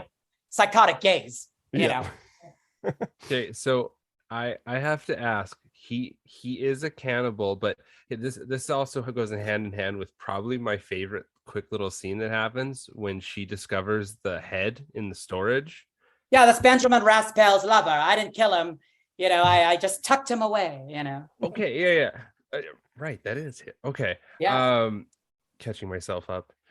I love that part right there, and it's such a moment of terror. It kind of reminds me of like I can't remember the character's name, but like the head in Jaws. It's like still one of the scariest parts of that. Yeah, the scariest jump scare in history. Yeah. So it reminds me of something like that, but I just the subtlety of that and kind of the weirdness, because it makes you think like you know, Hannibal's this such a thorough person, and just the idea that he just randomly has like a pickled head just in his storage locker seems very unfitting to him. Yeah, and then remember later he kills Benjamin Raspel, you know, because he was like really bad at his job on the Philharmonic or whatever, because he's a pretentious asshole. So he kills Benjamin Raspel. But yeah, it's part of that love triangle, you know, with James Gumb. And that's all in the book. It's not really that clear in the movie, but in the movie, it's like a great scene where the American flag and the old car and the mannequins, it's just so like weird, you know what I mean? Yeah. But that's what I love about Thomas Harris too, is the sort of imagery. I call it like a Baroque. It's sort of like a Baroque policier, you know, mixed with horror and fantasy. You know, it's just sort of like these images are so indelible, you know, like with the pigs, you know, and all that kind of stuff, you know, the angel, you know, and all that kind of stuff. That's great about this work, is that the images, you know, and just America again and again, you know, they talk about, she's singing American Girl. You know, James Gumb has the flag, you know, there's the flag in the car. So maybe they're making a statement about the United States, you know, itself, how sick we are as a country. Yeah. And that's the other thing I like about what Thomas Harris did with this, though, is he did kind of mesh in a whole bunch of different people that were profiled with the BSU, like how clearly like Ted Levine and Buffalo Bill, like you see he's not only Ed Gein, based heavily off Ed Gein, but Ted Bundy as well. Like that that was the scene that scared me the most when I was a kid, because I was just like, it fucked me up so bad thinking that like, and Ted Levine is the reason why it works so well, is because his voice alone is so commanding. But when he's like getting her up into the vehicle and being like, yeah, just go back there, and he pushes her in and like, put the fucking lotion in the basket. No, he's a great theater actor. And then the woman, the woman who played, Catherine Martin, you know, they've been in things together, and they're both really good actors. I saw, you know, she did, Uncle Vanya. She played one of the characters in Uncle Vanya in a filmed version of it. But I was going to get to that, Mitch, really quickly, is that he is like a Frankenstein's monster that he created himself. You know what I mean? The woman's suit is a patchwork of different women. Then he himself is a patchwork of different serial killers. You know, you got Heidnik in there. You know, you got Heidnik. you got Geen, and then you also got like Ted Bundy. So it's this like this stitched together of these different sort of serial killers and personalities that Thomas Harris put, because Thomas Harris reads a lot of this stuff because, this is based, on a real thing that happened with the BSU, where to catch the Green River Killer, because the FBI didn't know how to catch this guy. And they went to Ted Bundy, to interview him and get his opinion about the Green River Killer.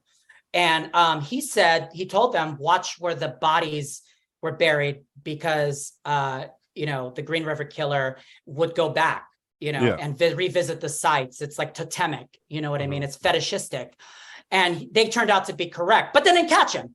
So do it with that information, but it's true.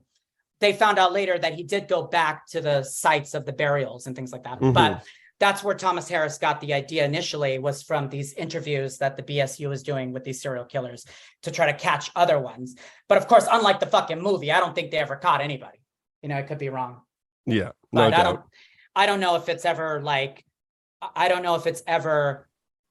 if they ever caught someone before, you know what I'm trying to say? Like I don't know if they actually just caught someone mid killing spree. It's always this sort of after thing that they knew all this stuff about the person, but they still couldn't catch him. Do you know what I mean? Because serial killers also, they're not like Hannibal Lecter. They're not brilliant. I think like the average IQ is like 73 or something.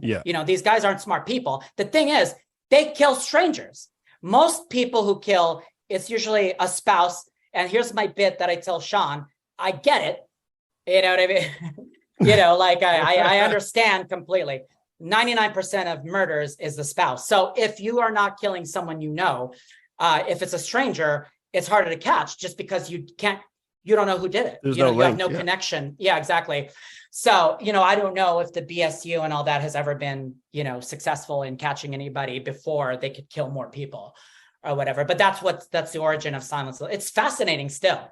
Yeah, totally. I mean? And keep in mind though too, like obviously we talk about cruising and all these movies, but I think one of the things that makes Silence of the Lambs so special is that this was like the one that really broke in and hit the masses, and it really put like serial killer stories into the front line. Like obviously there was so many movies before this, but this is the one that won an Academy Award, and it's one of the main reasons why idiots say that this isn't a horror movie. It's like, man, if you ever I'm watching it again today. I watched it again this morning, and I've seen this movie so many fucking times. First of all, Silence of the Lambs is a mood. That's my favorite thing about it, is that it's a mood. Like it's the fog.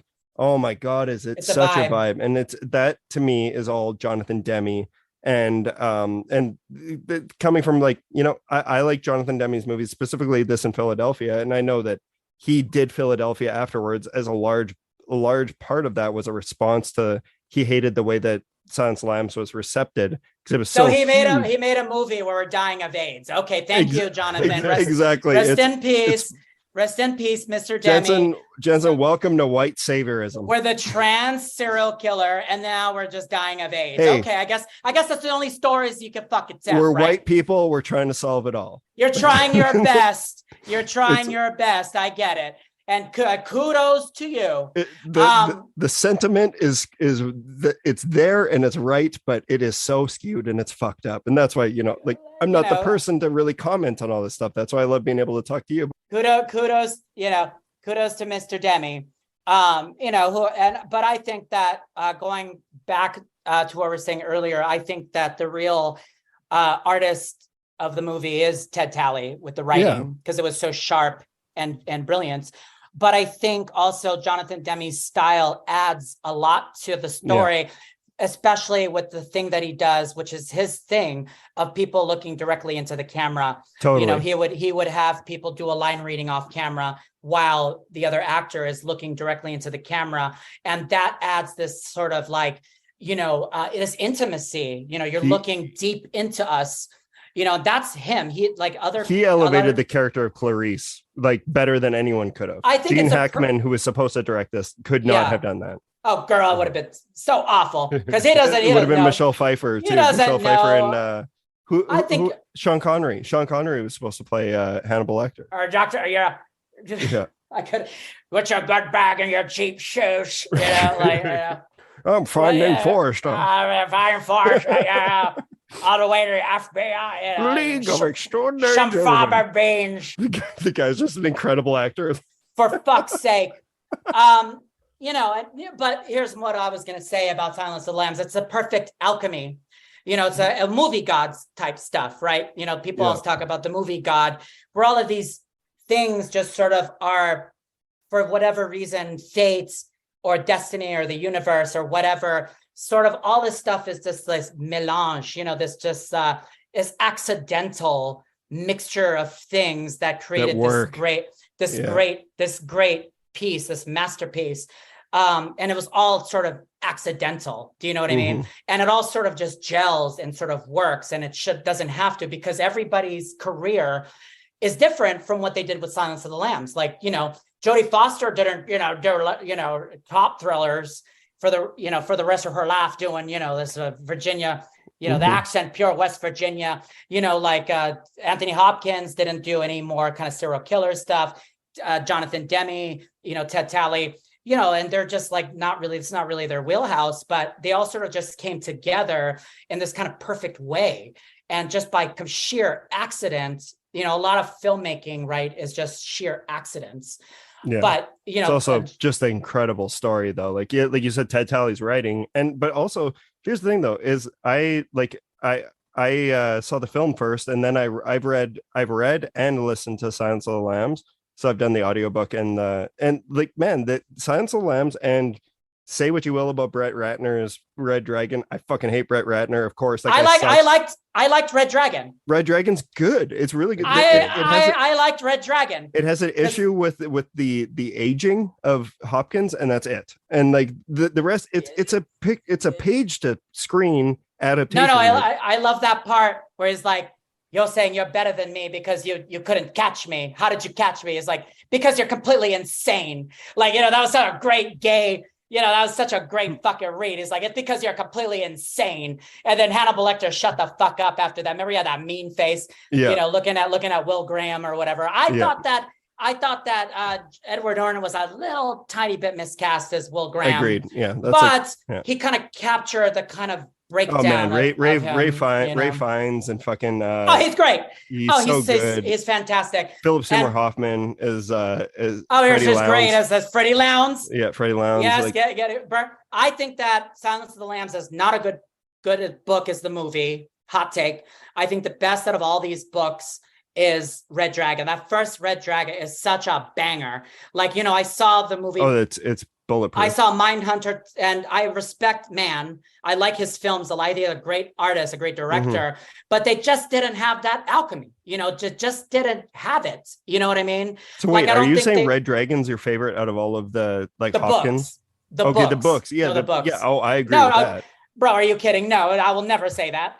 I was like, whoa. No, I'm talking about the books. Yeah, the Red Dragon's my favorite out of them. It's a banger. It's so Francis weird. Dollarhide is such a good villain. It is so fucking weird. Creepy. Like, eating the books of the pages of the Blake. The mirrors in the eyes was the thing that really fucked me up. And that killer, if you remember, is based on the BTK. Yeah, who's in my opinion, the worst serial killer of all time, which is, I know that's such a weird thing to say, like, which is your favorite or which one's the worst, but BTK is the worst in my opinion.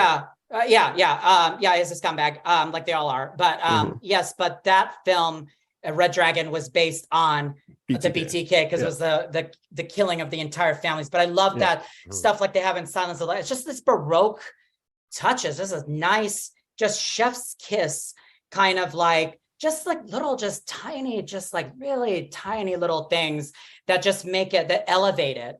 The stuff with the Blake, and then remember in the Red Dragon, they had in the book, they had the little character, the Japanese or whatever it was character, and then in Silence of the Lambs, you have, the stuff with all the music. And then, like I said before, like the angel, it's just such a, and in the book of Hannibal, which people don't like in the movie, which I still like, because I'm a loyal fan. But in Hannibal, the stuff with Mason Verger and the pigs, and all that stuff, it's just this beautiful shout out Michael Pitt in the Hannibal series, though. Michael Pitt as Mason Verger is one of the most eerie fucking things. Like the Hannibal series is like my favorite. It's so hard to say. The Silence of the Lambs is the masterpiece, I feel like, out of the whole thing in the cinematic universe. But fuck me, that series is so good. And Brian Fuller, I think really just understood the, for lack of a better term, franchise, because he kept the sort of Baroque, sort of elements, the way, the people were sort of like, remember in the corn silo, how the people were just sort of like lined up. The eye. Yeah. And then seeing that specter of Lecter with the horns and all that kind of stuff, which is not in the books, but I think he really understood the sort of the Baroque aspects, of the. My god! But then this Baltimore, could be an 8-hour podcast. Baltimore has got to be the most dangerous. Yeah. Well, The Wire city on the planet, right? Yeah, right. The Wire and all of the Hannibal stuff. Right. I mean, but then just the amount of psychos. And police brutality. The police are also an issue there. And the cops are so lost that they have to ask a cannibal for help. Yeah. They're so lost in Baltimore. Take this thing back to Baltimore. You remember that scene? Yeah. That's the scene with the cut off a man's arm and he can still feel it tickling. Tell me, Mom, when poor Catherine is on the slab, will it tickle you? Yeah. That's some great shit. I was today years old when I found out that George Romero is in Silence of the Lambs. I was today, I forget, I learn something every time I see it. George A. Romero is in Silence of the Lambs. Well, yeah, because remember, Demi got to start doing all those B movies. Yeah. Corman is in it. Corman, They say someone was saying that Lynch is in it, and I watched it again. I'm like, that's not fucking Lynch. There's no way that's Lynch. They're saying that one of the cops is Lynch, and I'm like, that's not Lynch. That's not. I don't know if they knew each other or whatever, but Jonathan Demme got to start making really rough kind of B movies. So he's in that kind of circle with those guys like Corman and all that. Everybody got their start with Corman. Goat Roger Corman. We got the Goat Corman. Movies are really fucking atrocious, but he sort of had those kind of deep cuts, those actors. And people that he knew from the theater world and stuff, just really small, deep cuts and stuff. Yeah, I think that didn't Romero play one of the cops or something like that? Yeah, and that's the thing too, is okay, so that's something I want to talk about. I want to bring Buzi into this because I want to hear more about because you and I have never really talked about Silence of the Lambs. So now that it's fresh on your mind, I want to hear more about your takes on this, Buzi. But the thing is, going back on it, this has always been one of those ones that people say it's not a horror movie because it's a prestige movie. It was well respected. It won Academy Awards. So people say it's not a horror movie. This is so clearly a fucking horror movie. And specifically when you find Hannibal, the way Hannibal escapes. Yeah. And he's wearing the fucking head like he's Leatherface. And it's this, it's so far-fetched and it's so out of the realm of possibility of me believing it. If I have one negative to say about it, it's that. But it's a story. And it's a very intense and interesting story from start to finish. So I give it a pass. The Silence of the Lambs is one that it has some logic issues that I give an entire pass because I just love it so fucking much. Well, I mean, honestly, it passes that test of being a horror film. As I always think about is could you insert other characters from a franchise into that and put Michael Myers in a position like that? You could make a Halloween-y kind of film based off of however many fucking times he gets out of a hospital. Yeah. But just that idea of you can implant another character in there and it would still have that same, some of the same core concepts. Is this is a horror film. It does interesting job of building up to that because it spends so long being a procedural. That when you get to the end, it goes off, and it really it builds up to that, and you're kind of breadcrumbed the entire way along. Also, something I learned about this doing some research before we recorded, I did not realize that Laura Dern was in the run to be Clarice. Oh yeah, and Michelle Pfeiffer. Yeah, and Michelle Pfeiffer, but I'm a huge Laura Dern stan, so I just think about how she would have done in this. It would have been a totally different take. Oh, 100%. And Jodie Foster was the third or something in line or fourth or whatever, but she really He saw it. She was like, I got to do this movie. I don't care what happens. So she's very ambitious, how she kept just like going for it. You know what I mean? And I have a lot of issues with Hannibal, like the movie Hannibal. Like I don't hate it the way that a lot of people do, but I really like it. But sorry, yeah, then that's the thing. There's some really good moments in it, but Julianne Moore, who's an incredible actor, is not Clarice to me. Like it's like, that's one of the things that makes it, you know, a little jarring. I do much prefer Jodie Foster's like take on it.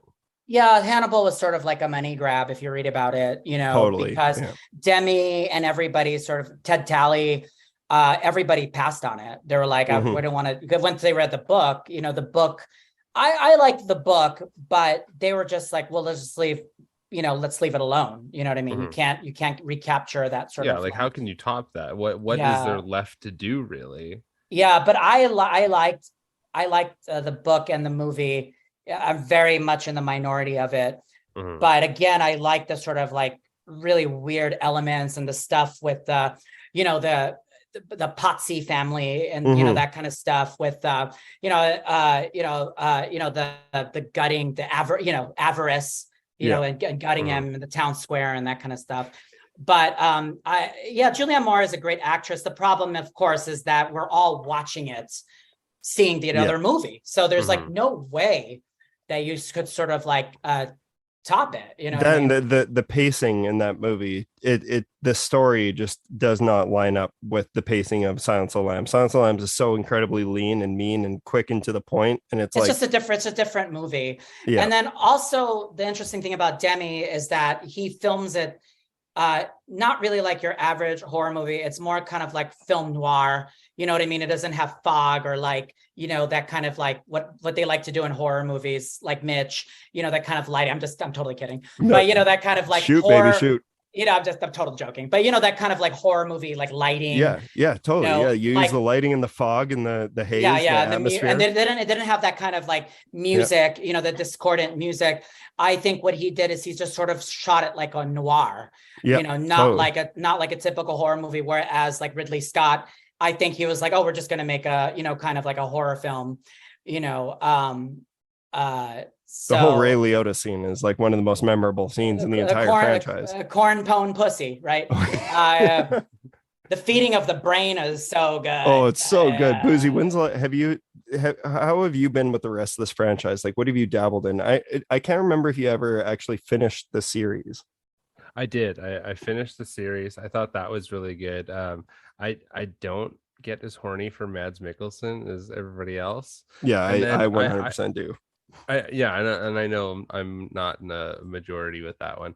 And also, like I've seen some of the other films. Like I remember watching Hannibal Rising, kind of being like terrible. You know, but the concept, like what we could have got from it, probably could have been a cool story. Sorry, real quick, really quick. In that book is awful, you know, and he did that thing that you don't do. You know, you explain the fucking villain. You know, it's just, and I read that book and I'm like, oh, this just like, it just kills it, you know, it just kills the mystique, you know, of the character. And, you know, there was like, in some of the books, they make little hints about his upbringing and things that happened with the sister. But then in the movie and the book, they sort of just laid it all out, and there's no more mystery, you know, with Hannibal. And so they really kind of killed it. And the stuff with the samurais, the Japanese stuff, it was that they mentioned Saskatoon in it, though. I know that was a big thing. God. They did. They mentioned our hometown because that's. Did you know Hannibal actually he spent some time in Saskatoon, Saskatchewan? Of course, you know, fictional character. It's easy to kill up that there. That actually you know? drove him to kill. It's easy to dig up a body and all that fucking snow. But he does that thing that, you know, you're explaining everything. It's boring, right? You know, like the thing like Michelle McNamara, you know, said about these serial killers. Once you explain them, it kills the mystique. You know what I mean? You're not scared of them anymore. So I like that, you know, when the prior books, that he's just sort of this side piece character. He's not the main inciting incident. You know, he's just sort of this dude that helps them. You know what I mean? So you get this mystery, this air of mystique that, you know, the book and the movie of Hannibal Rising just sort of kills. And that's my really basic take on it. Maybe there's somebody that probably out there, there's some fucking weirdo that loves Hannibal Rising. Yeah. There's a stand for, wasn't Gong Li like in the movie too? She's Chinese. Yeah, it's not good. Is she in that movie? I don't remember. Is she in that movie? I guess we could look it up. Yeah, we could. But I guess who cares? Question for you though, Jensen. So we did, like we've talked about, but I want to get like a point blank answer from you. Like, are you offended by the representation of Buffalo Bill in this movie? No, you think it's damaging? No, I mean, God, what am I, like a millennial? No. I mean, get a life. But here's what I will say. I never was offended ever. And I'm just like not offended by stuff. I'm not a baby. Like, you know what I mean? Actually, I am offended. You know what? I'm offended when we're not cool, psychotic villains. If we're just like boring, I'm more offended by Philadelphia. Okay. Yeah. Dying of AIDS or like, the swishy kind of characters that are not dangerous. I like Cruising and Hannibal Lecter and Buffalo Bill because they're fucking dangerous. Mm-hmm. You know what I mean? No, I was never offended by that stuff. I'm more offended by when you're just watching a movie and then there's just like some swishy character that comes up, has 2 lines and then goes away or whatever, or is like mistreated by somebody else. That's offensive. Do you know what I mean? Yeah. Buffalo Bill, the thing is at the time in 1990, ACT UP, the AIDS crisis was really at a fever pitch at that time. And also at that time period, if you know queer theory and film history very well, which you guys don't know about queer theory probably. I'm not the queer theory guy, girl, they, or whatever. But, at the time, there was no representation with gay or trans people. And if it was negative. It was like the gay, the swish, the sex addict, the alcoholic, whatever, AIDS victim. And then Buffalo Bill comes out and then, oh, here we go. It's a trans woman, just like Psycho, and then you have the Hitchcock stuff, who's very progressive for his time, but all of his gay characters are fucking maniacs, killing people. You got the trans guy, cross-dress, he's CD, the world of trans, you have CD, cross-dresser, you have TS, transsexual, you have, genderqueer, there's a whole spectrum. But, definitely Buffalo Bill is on the spectrum. He's at least queer. You know what I mean? Because he does put it on the woman's suit. That's a form of drag. It's like high drag, he's singing Goodbye Horses. Could you imagine him walking down the runway and everybody's like the Rue commentary? All the judges are, his tuck was on point. That tuck was fierce, honey. The outfit out of the wig game was off point because you could see the edges of the scalp. He should have blended in the edges where he cut the fucking scalp. That's what makes it so much eerier. Sis, that's why he's not gay, is because he would have blended in those edges. Sis, come on, baby. You can blend in. You could see where he cut the bitches, the woman's, bitch. Yeah. Where he cut her scalp off with scissors. I don't know. You think he's a sewer. You think he could cut the scalp. You do a little bit of more blending on it. Yes, he cut the scalp. You remember what they do that close up in? Yeah, it's like if you want to look like a woman, put some effort in. No, he did it with scissors, like not sharp, like dull scissers, like Crayola scissors. Girlfriend. And she ain't got no titties. She ain't done her nails. Bitch, clearly she's a baby drag queen. Gay. Yeah. She's a baby trans woman. She's just feeling her oats. She's just getting started, honey. Before horrible Clarice Starling. Clarice Starling is a hater. Because she was just starting. She was just starting her journey. She could not blend, honey. She ain't got no titties on, baby. Clarice Starling is a hater. Of course, lesbian. Lesbian is hating on the trans woman. Sorry. Oh my God. No, that's just. But in regards to, I'm not offended, and we've all embraced it, and we all know that it's part of a time that was just not as woke. It's not as progressive or whatever. The problem at the time was that there was no other representation besides a psycho or an AIDS victim. That's why Larry Kramer, with his loud ass, could not shut the fuck up. I just feel like there wasn't malicious intent. And that doesn't mean that doesn't give it an inherent pass. Yeah. But that's the thing with all of this stuff, right? It's never, if you read, critical race theory and all that stuff, I don't suggest it, by the way, all theory makes you nuts. But, if you read theory, in theory, they tell you that all of this stuff is sort of like buried. It's sort of like, no one, almost nobody except, Republicans, or whatever, are like getting up there and are like, oh yeah, I'm just hating on trans people today. Almost nobody. There are people that are, but most people that are haters, they just don't know that, it's just sort of this sort of unconscious bias. Yeah. That's the real dangerous, insidious stuff of our culture. It's because it's well-meaning people. And I've made films before that have been called out, and I've been canceled, because they saw that my representations of queer and trans people have been, and African-American people have said that it was offensive. And, I think they're a bunch of babies. I'm kidding. I'm joking. But, after talking with them, they have a point. Yeah. You know what I mean? It's not about you, yeah. And it's not about your intention. It's sort of, all of the stuff that we're sort of swimming in. So, of course, there was no ill intent. And actually, Jonathan Demme, again, he was really bummed out about this stuff. Yeah. Mm-hmm. No, for sure. And I think it's an important conversation to have, especially in this day and age. And I don't know. I guess selfishly, I wanted to talk about this because, I've been called out for being a big fan of Silence of the Lambs, and I have a psycho tattoo. So does that mean that I'm someone who thinks that all trans people are? Who are you hanging out with? There's like, a lot of. Are you hanging out? I hang out with a lot of lefty LA people, and everything is fucking offensive. You know what I mean? I'm canceled on this podcast. I told you y'all are out. This is a setup to get me canceled. Sorry, Mitch. The very best part about it all is every single time that there's ever been an issue with this, or there's ever been a heated conversation, it's white people. It has always been a straight white person. Doesn't matter what gender, straight white person. And they're the ones who have the issues with it, though. And that's why I think it's interesting to talk about. Again, if you read theory and stuff, one of the main things about this kind of subconscious bias and all this stuff is that a lot of cis white people and well-meaning liberal white people, they want to appear to be, like progressive. They don't want to be seen as like allies.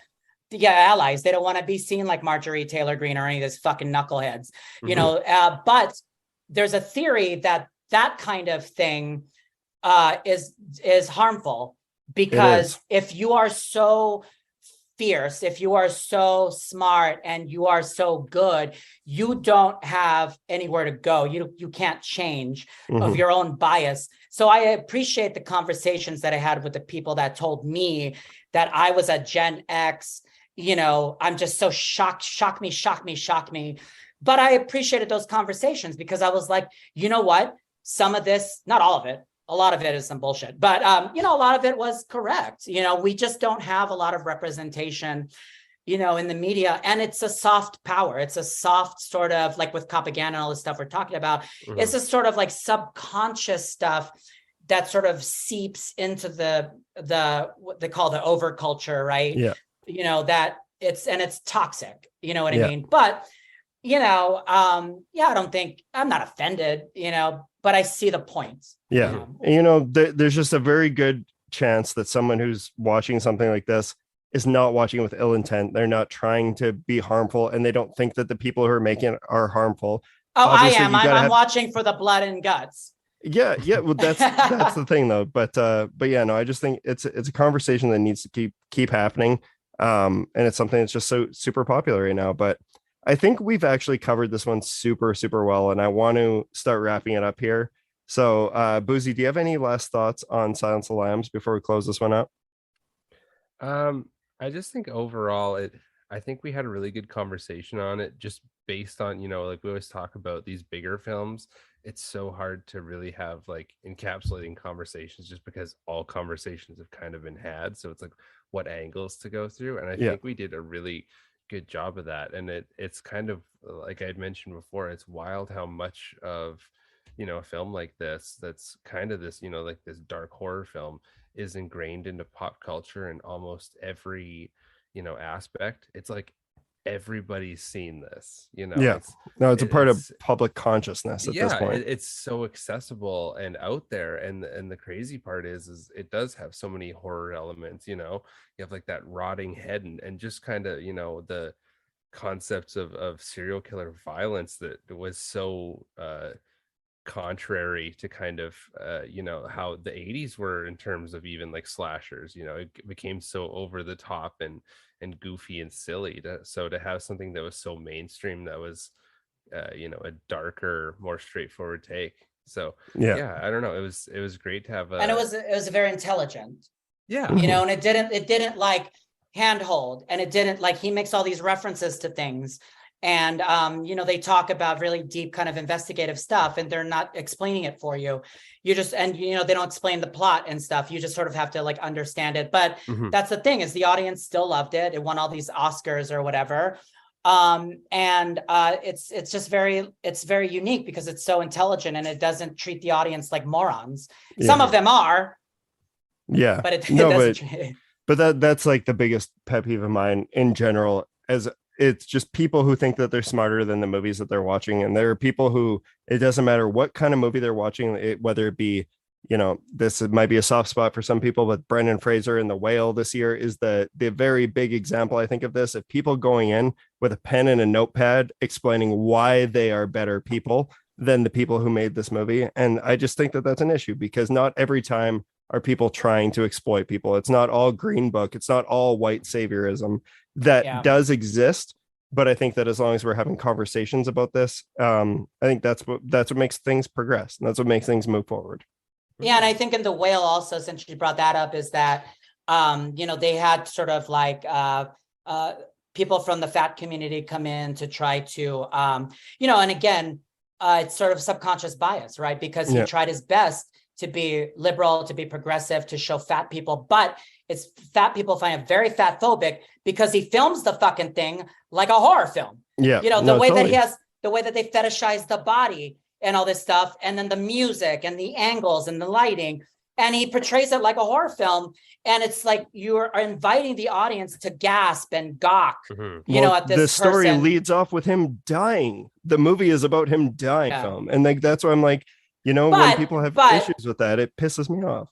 It's not a horror film. It's a humanistic drama about a man in his dying days, reconnected with his daughter or whatever.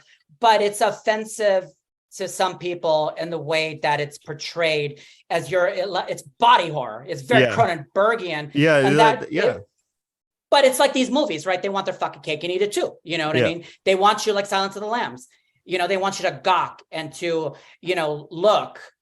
And then at the same time, look, we're very progressive, and I like The Whale personally. But I can see why some people are like offended. Yeah, totally. And again, Aronofsky is operating on subconscious level. He's not out there trying to I'm going to make a horror film about fat people. He had advisors, which is interesting because the movie is insanely fat phobic, or anti-fat bias is the new PC way of putting it. Yeah. Do you know what I mean? The way he eats in it is like a horror film.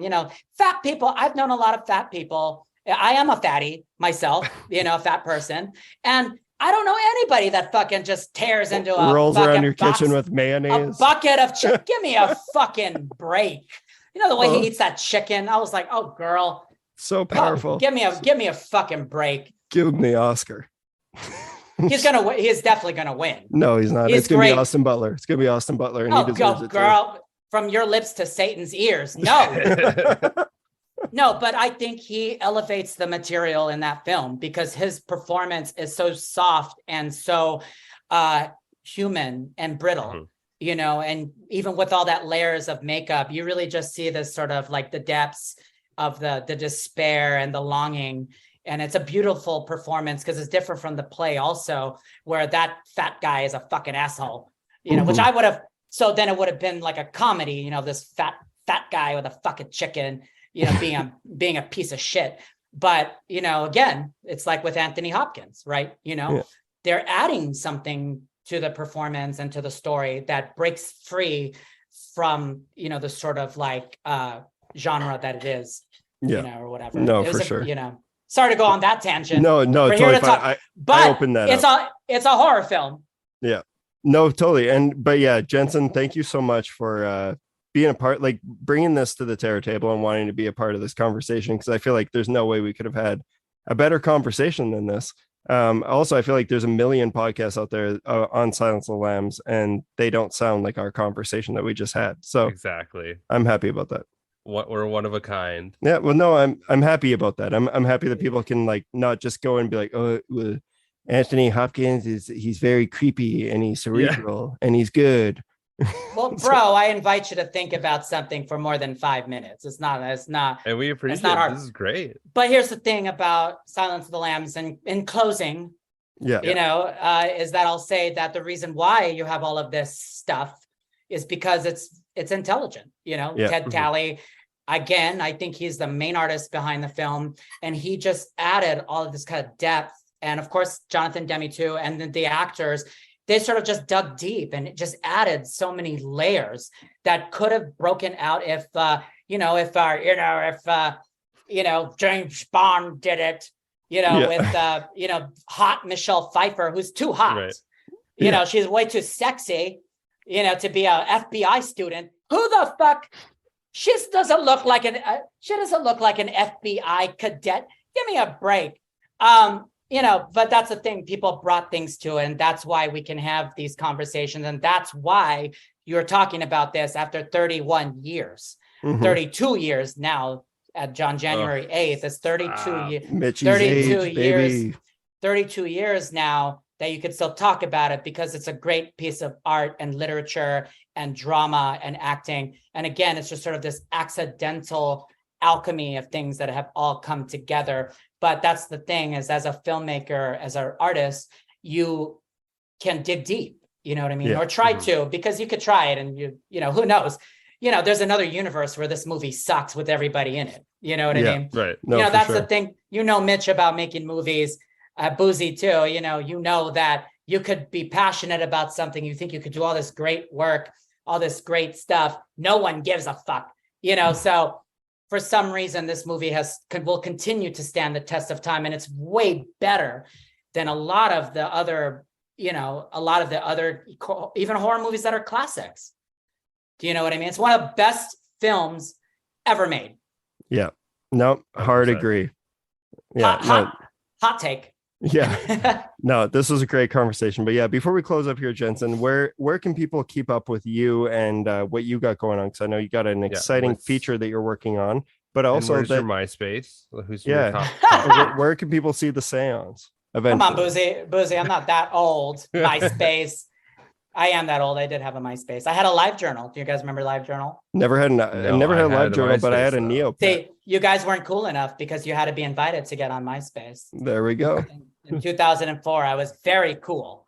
You can find me on Instagram. I'm at Devil's Workshop. I only go on Instagram. I don't go on Twitter. It's such a fucking toxic sewer of I hate Twitter. I've hated it forever. I've hated it all. I hated it way before Elon. That interface is so awful, and everyone thinks they're so funny. Bitch, everybody's saying the same shit. Oh, it's that. And it's everyone's a critic. Everyone's smarter than everything that they're watching. I like Instagram because it's hard to you see people's bullshit. You don't have to read it. Yeah, and then you got thirst traps on there. You got memes. It's fantastic. Yeah. So you can find me at Devil's Workshop on Instagram, Venmo at Jensen Rule Tierra. You can shoot me some money. I'm trying to get money for this feature film. If you got some shekels, if you got dinars, if you got fucking euros, you can Venmo me. Some rubles, Doge coins, whatever else. Yeah. All of it. And then the seance, I've been getting film festival rejections like you do. But, hopefully it'll be coming to some fucking film festival near you. So we're touring with the seance right now, and pretty soon it'll be up online for everybody to like and praise me. And then we'll share it on our pages when it goes up as well. We can't wait. Oh, that's great. Thank you so much. And then and then I'm writing like crazy, working on a short film right now, political ghost story. Hey, you piece of shit! You told me to stop with short, but you're like features, baby. Features. Well, somebody's giving me the money, so I can't say no. There we go. I know. I'm still working on a couple of features, but if people want to give you money, don't. Here, Mitch. Mitch, never leave money on the table. I'm sure your dad, your inappropriate father, should have told you that.